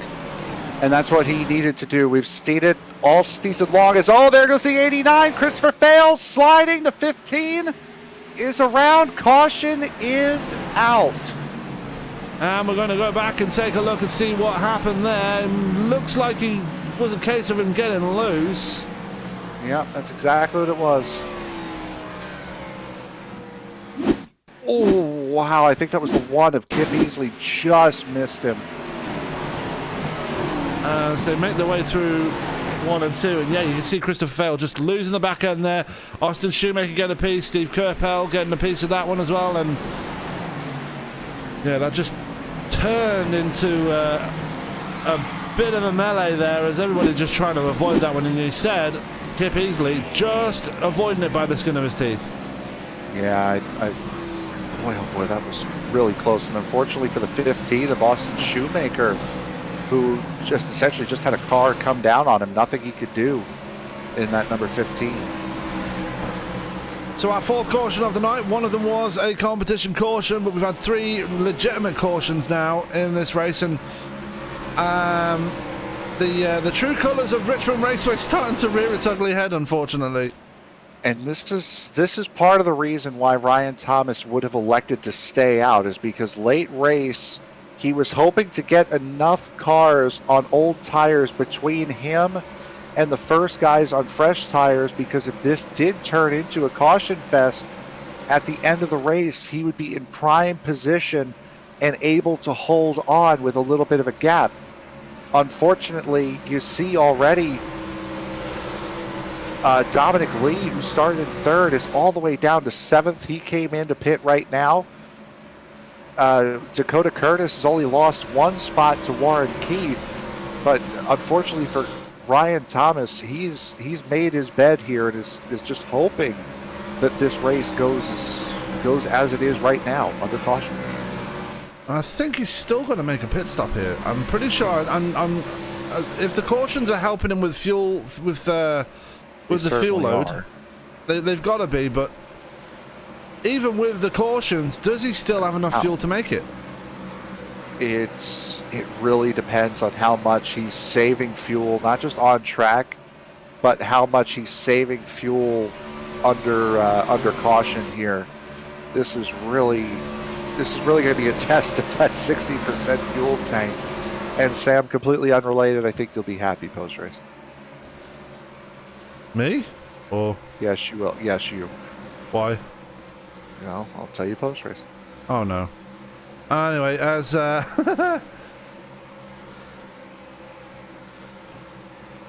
But Thomas has a major problem right now, and that is no matter which lane he chooses for this restart, the 88's on fresh tires with nobody in front of him.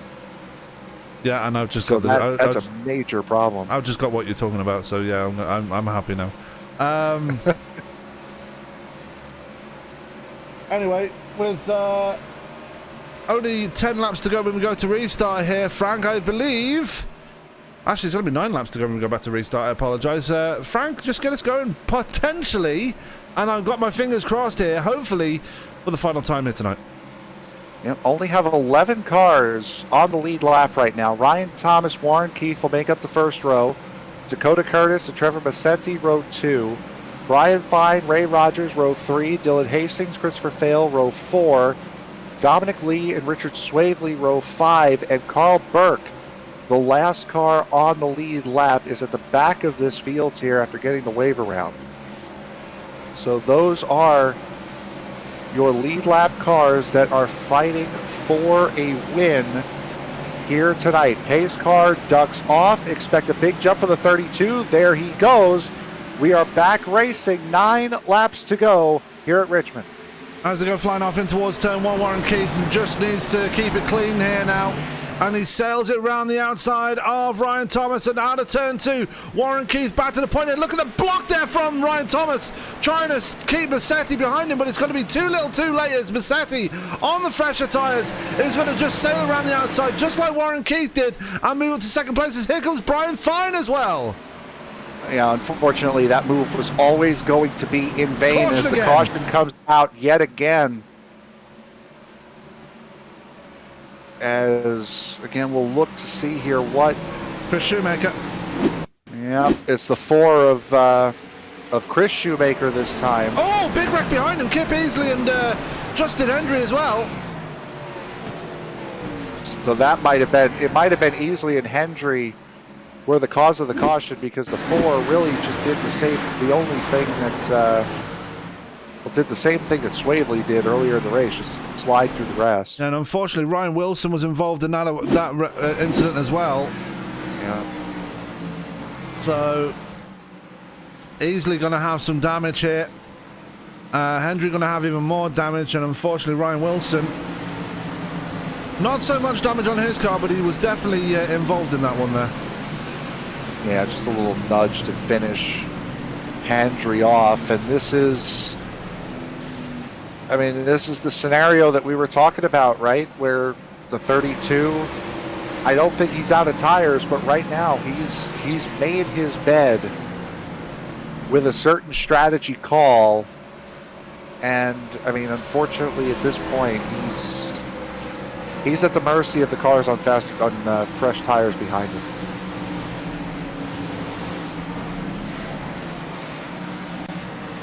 Yeah, and this is not helping Ryan Thomas at all. He's got to make a judgment call here. He's either got to bring it into pit road with the fresh tyres and get that last set of tyres, or he's just got to try and hold on here because he's down in 3rd place. Brian Fine is on the same set of tyres that Massetti and Keith are, and he's just going to get swallowed up here. He's got to do something here. These cautions though are helping him, because this is less time he needs to defend from those cars behind, which means less positions that he can fall back, and there's really no point at this stage. We're going to be going green with about 3 laps to go, so essentially a green-white checkered. He's made his bed at this point. He is on this strategy. So with 5 laps to go, we should be going back to green with 3 laps to go. We should have the lights go off the pace car this time around. We are focused on Ryan Thomas and whether he can hold on to the checkered flag here. We've just seen Garrett Davis go into pit road and repair some more damage on that number 29. I think he's still in pit road, actually. So, actually, he's coming out right now. He's got no front end on that Chevrolet. And surprisingly, the lights did not go out on the safety car. So we are essentially without an unofficial overtime. Without actually having a green-white checkered, we are going to have a green-white checkered here tonight. So this is an unofficial one. This is still to race distance. Yeah. So green-white checkered. How many do they have? I think they have 3. Is it? I think it might be 2. But looking back, also just saw his car pop into screen. This really helps Carl Burke. Yeah, because remember with the lucky dog under the last caution, he had to start at the tail end of the longest line. Now he's going to be starting at the tail end of the leaders, and he'll be able to put those fresh tires to good use. And his tires are almost as fresh as the guys at the front, so he's got a few positions to make up here if he chooses to do so. He's got Christopher Fail, Richard Swaverley, Dylan Hastings, Ray Rogers, Dominic Lee, Dakota Curtis, and Brian, and all the others in front of him. A couple of them he might be able to make a few spots up on, but a good finish projected for the 53 here. As the lights are finally off on the pace car, we're about to have our first green-white checkered here, albeit unofficially. Trevor Massetti needs a worldly of a restart right here. He needs to really be right on the 88 and try to make a big dive going into 1. As the pace car comes off, 88 holding down. Massetti goes. What a restart for Massetti. The exact restart he needed. Goes down into turn 1 as they collide. Massetti's sliding. They stay green. Ryan Thomas is going to be in the lead as the caution comes out. Oh, a big heartbreak there for Trevor Massetti. And he's not going to be happy with that one. Well, we're going to go back and look at it, but I'm pretty sure that was, I don't think he was clear. That was the caution there for the 88 with 3, because nothing happened behind it. I mean, that was exactly the restart that Massetti needed. And unfortunately, Warren Keith, who manages to keep the lead through all of this, just had that inside line and dove it in, which he's able to do. This incident promoting Brian Fine up to second place now, and he sees an opportunity to try and get a race win here. Ryan Thomas taking advantage of it. He's up to third place, and yet again the caution helping him out. Steve Kerpel getting the free pass as we just saw go by. Yeah, and this is exactly what I was talking about. Ryan Thomas was banking on this race to go caution at the end, which is exactly what happened. Unfortunately for him, he just wasn't able to keep that lead. He's still got the podium. He's got Dakota Curtis on old tires and Dominic Lee on old tires behind him. So he's going to be looking to fight for that third position on the podium. So this thing still isn't over for the 32. Garrett Davis just made me laugh just in the comments there on the chat. He goes, "No front end just means I won't blow up, won't overheat." Fair play, Garrett. Fair play. Taking the same page, just a different paragraph, I guess, out of Hendry's playbook. Yeah. And just think, this is Richmond. Yeah, we've only had 2 retirements tonight. Austin Harger and Craig Burns. That's it. 29 drivers still running in this thing. This is unbelievable And this is going to be... This is what we were so excited about when we took this league on. These guys really, really... this bunch of drivers we have in this league right now, they love racing. And you can see that by how many drivers are still on the track. Despite everything they've been through, we're seeing all these drivers, 29 drivers still on the track. That is just unbelievable. And you're going to see it as well in the truck series, which we broadcast on Tuesday as well. It's pretty much all the same guys. Very dedicated drivers, and will go through anything just to get to the checkered flag here. Yeah, these guys have done an absolutely incredible job tonight. I mean, we were kind of anticipating a race somewhat in the same vein as New Hampshire. Just kind of anticipating getting ready for just another long haul of a night.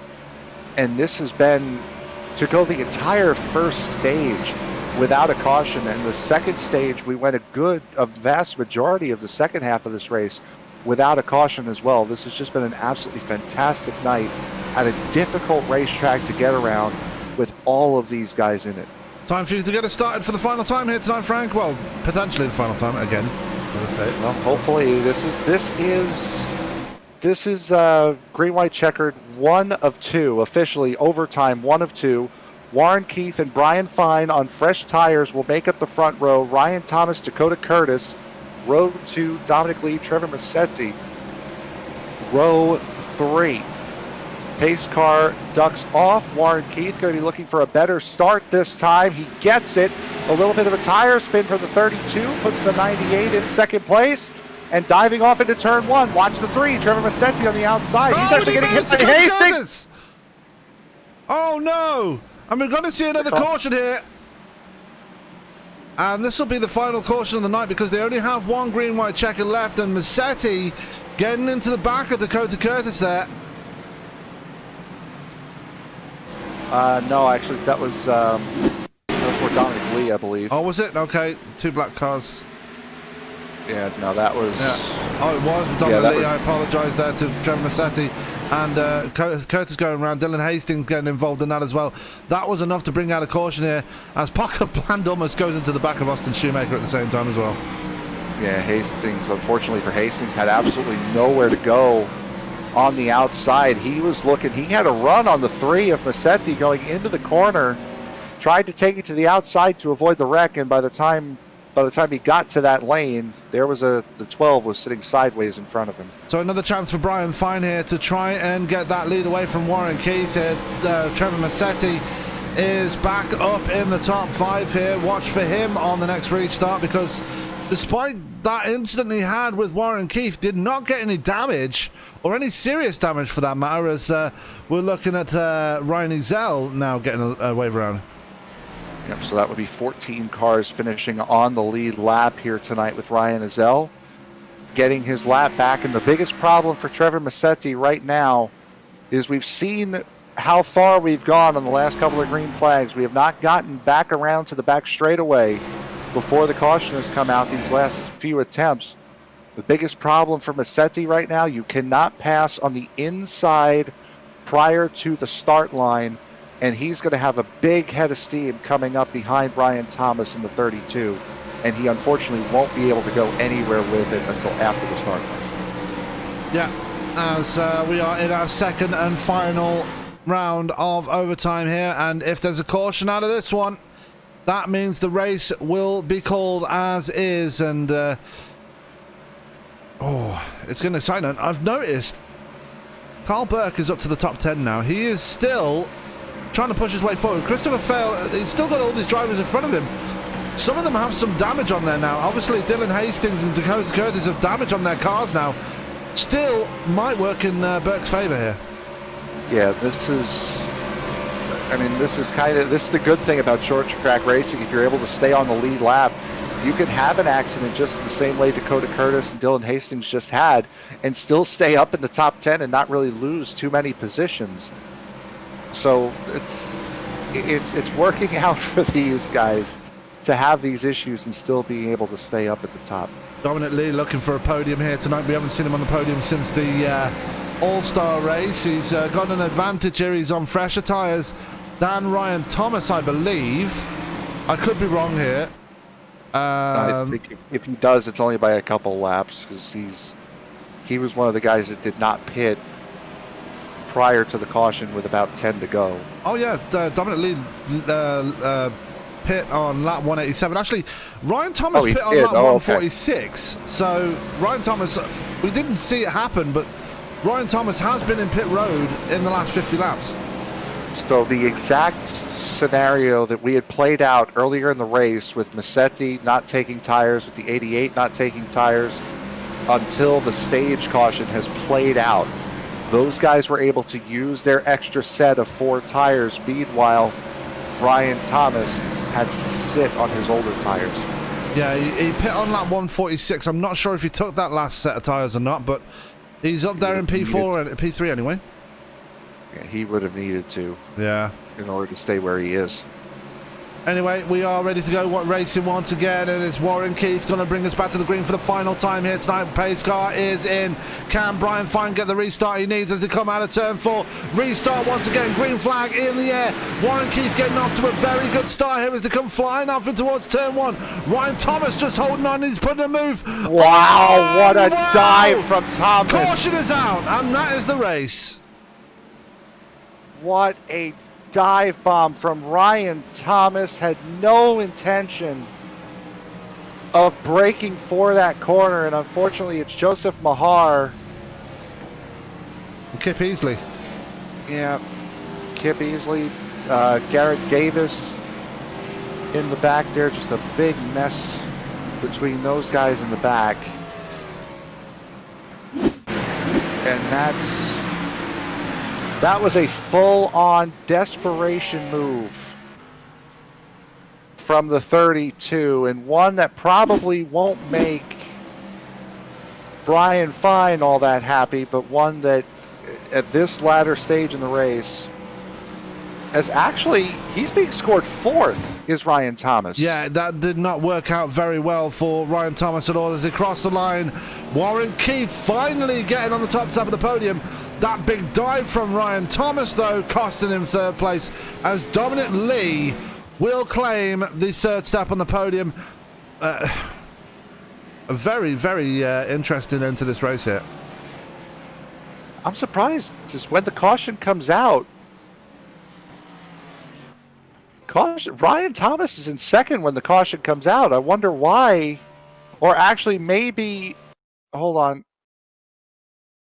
No, the caution comes.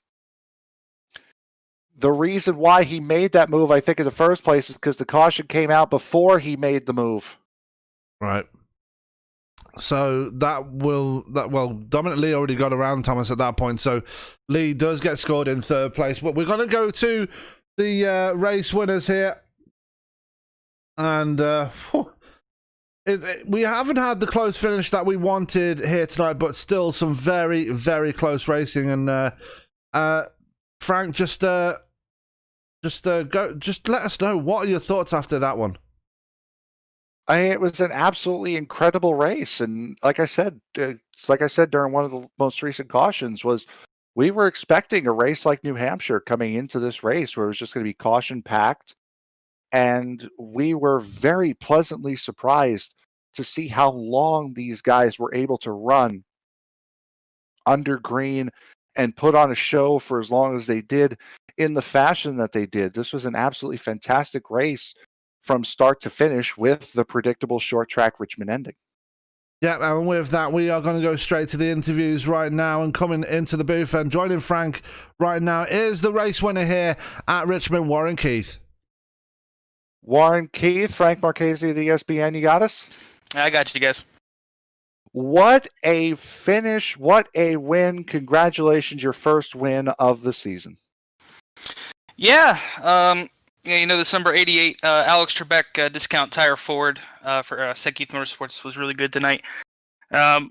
Really scooched the pooch on that restart with Trevor. I didn't mean to get into him. He jumped the start, and the back tires chattered into turn 1, and we made contact. So I just want to say that now. I did not mean to get into him. Me and Trevor have been racing good all night, and it's a shame it had to come down to that. Now, you had passed Trevor, with about 50 or so laps to go, uh, were you feeling that confident in your car that you were able to get that move done and get away the way you did, or did you think Trevor was maybe saving something up for a little bit later? Yeah, well, I knew Trevor had the short run car that I think was probably the best short run car of the night. I know Ryan had a good short run car, but yeah, we were so good on the long run. Didn't take tires, so we had that extra set to later in the race to bounce back on, which luckily we had. But yeah, our long run speed tonight was something else that I didn't think we had. But yeah, it was just great. Rolled through the center just fine. All right, and next week we head to a road course. We head to the Watkins Glen International. What are your thoughts going into the one and only road course on the schedule? Well, a lot of the guys have already been telling me that, the road course is my territory. It's always been my territory, and I just hope to go back to back. Be sweet, but just like here, Trevor is going to be top-notch competition there. He's really good at road courses, and I just hope that we can go past this and race clean and battle for a win next week. All right, anyone you want to thank before we let you go and celebrate your win? Yeah, I just want to thanks the Discount Tire. Great company to work for. Personally, I can say they're a great company to work for. We had the all SCAM cars, had Jimmy Johnson font tonight. So congrats to Jimmy on a full career. And then thoughts and prayers, of course, to the Trebek family after losing Alex today. All right, and we thank you very much, Warren Keith, your winner here tonight. Congratulations. Thanks, guys. So that was the race winner, Warren Keith, finally getting the chip off his shoulder and bringing home the victory here tonight. Joining me in the booth right now is the second place finisher, Brian Fine. And Brian, taking advantage of those late cautions there, really gave you the advantage moving up to the second step of the podium. Yeah, it did. Definitely, for sure. I mean, we did not have the fastest car tonight, just trying to play the strategy game, more or less, just trying to make our way to the front. And we just ended up short tonight, but good run overall. Yeah, and it's become a bit of a trend for you guys lately, especially on your team. You are all of you, if one of you, if not all of you, have all been up there so far this season, just not being able to quite get on the top step of the podium, but still got to be happy with the results so far. Oh yeah, most definitely. Consistency is the key to our team. We want good runs, good finishes, to at least help each other out. But hopefully this is the right track to the future for more top fives and more wins. Absolutely. And you definitely put yourself in a good position to put yourself right up there in the playoff chase as well, Brian. As we move next week on to Watkins Glen, the first road course of the season. What are your thoughts heading into that one? Watkins Glen, let's make some lefts, let's make some rights, and let's see if we can get our way back up to the front. We've been consistent almost every weekend. Let's get her going. As you do in these kind of situations. But Brian, congratulations on the podium here tonight. Anyone you want to give a shout out to before I let you go and celebrate? Big shout out to SKM. This 98 team, all my guys back at the shop and everything, M&Ms, everybody back home, just big thank you for believing in me. All right, Brian Fine in the number 98 SKM machine, sponsored by M&M's, bringing home the second spot on the podium. Congratulations, and we'll catch you next week when we head to New York. Thank you very much. Thank you, guys. That was Brian Fine joining me in the booth right there, and joining Frank once again is the All-Star race winner, bringing it home on the podium here tonight, Dominic Lee. Yep, Dominic Lee for the first time since the All-Star race up here talking with us. Dominic, congratulations on a third place finish. Thank you, guys. I feel like this is a little bit of a redemption after New Hampshire, where I was running third and catching second there, and spun it. So I feel like this is a little bit of a redemption. It certainly was a very, very good drive from you tonight. Did you realize that you were just that little tiny bit ahead of Ryan Thomas when the caution came out, especially after seeing the huge dive bomb he had going into one? No, not at all. And actually, I probably shouldn't even be up here talking to you guys tonight. I was so bad all night long, and I don't know why. I've put in probably anywhere from 500 to 800 laps this week at this track, and I was just horrible tonight, and I don't understand why, but somehow I pulled it off there at the end. We talked about a little bit earlier in the race. How important is it to get a rhythm around here that you can rely on that allows you to pick up that time that you think is in the car in order to make up places and just make up time? Oh, it's huge. If you don't have that rhythm, then you're almost out to lunch because, it's all about consistency and running lap after lap. And, without that, then you're just out to lunch. And heading into Watkins Glen next week, what are your thoughts on going to the road course? I'm a left turn guy, so it's going to be fun for me next week. All right. Anyone you want to thank before we let you go and celebrate a podium finish? Oh, absolutely. First and foremost, I got to thank you guys for putting on a great broadcast each and every week. And then I got to thank the league admins and, everybody who puts on this league every week.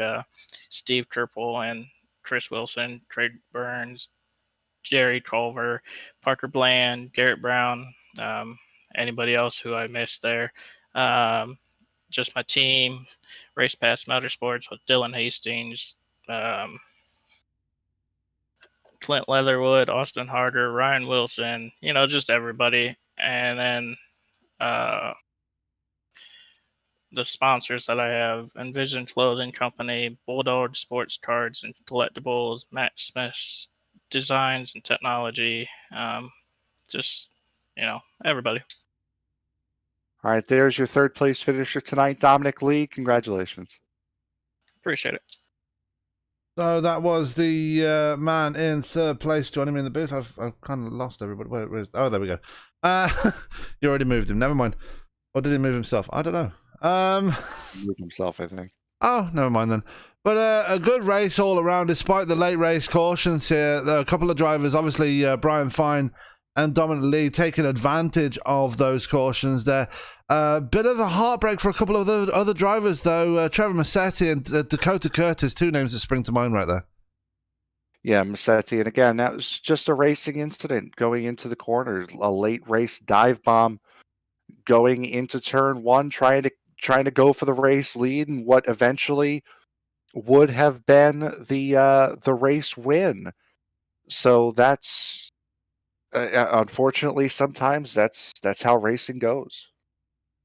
Yeah, it is, and definitely creating a lot of drama out on the track right now. And still, we had 29 drivers finish the race here tonight. Still a very impressive number for such a difficult track to come to, and definitely a big hats off to everybody that made it to the checker flag here tonight. But right now, we are going to go to the results of tonight's race, and let me find the music. There we go.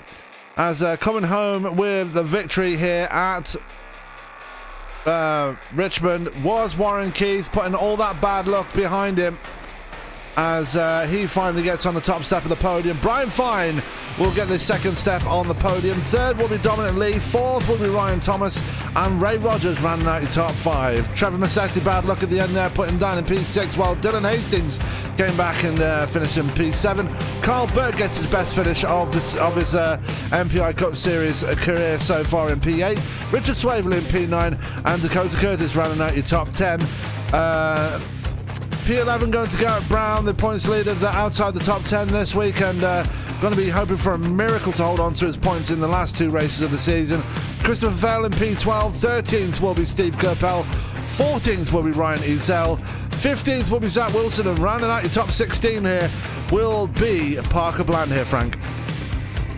Yep, the rest of these guys finishing 2 laps down as well. Matt Rogers, Daniel Holdcroft, Austin Shoemaker, Chris Shoemaker, and Ryan Wilson. Those guys finishing from 17th to 21st. 2 guys finishing 4 laps down, Kip Easley and Dustin Reeves. 2 guys finishing 5 laps down tonight, Justin Hendry and James Kunkel.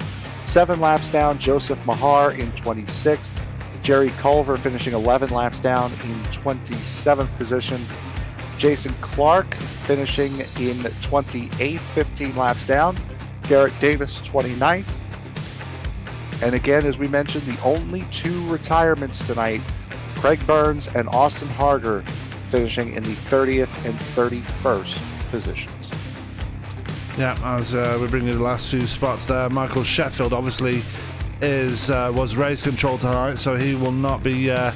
He did not take the start or take the checkered flag here, but that is going to do it for us here tonight, here on ESPN with the MPI Cup Series. A fantastic race here again tonight. Don't forget, tomorrow night we'll be back with the iRacing E-Series as we bring you their championship race at Phoenix. Tuesday we will be back with the Western States Racing League and the Trucks League. That is the offshoot from this one, so make sure you check those guys out. They're going to be absolutely fun. Wednesday we'll be on the iRacing portal as we go to Sim Racers Edge and Phoenix again. Thursday we will be I believe we have the United States Racing Association. I nearly forgot there, Frank. I do apologise. As United they go to Sim Racing Association. United Sim Racing, yeah, well, as they start their second round of the season. You can catch Frank and Tony in the booth for that one. And you can have Friday night with the iRacing E-Series once again with the Super Speedway Series from Daytona. So make sure you check those guys out. Make sure you check everything out we have on offer. Like I said, we are going to be on the iRacing portal. That is a big announcement that we can make right now,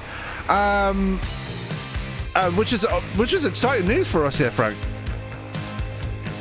Yeah, incredibly exciting. We were hoping to have these guys on the portal last week, and we'll be on the iRacing portal not just with this series, but with Sim Racers Edge on Wednesday night as well. That Sim Racers Edge on Wednesday night, I believe at you would know that. Sim Racers Edge is at 8:45, and MPI will What be track? Oh, they're at Phoenix. Okay, so Sim Racers Edge at Phoenix will be our first race on the iRacing portal on Wednesday night.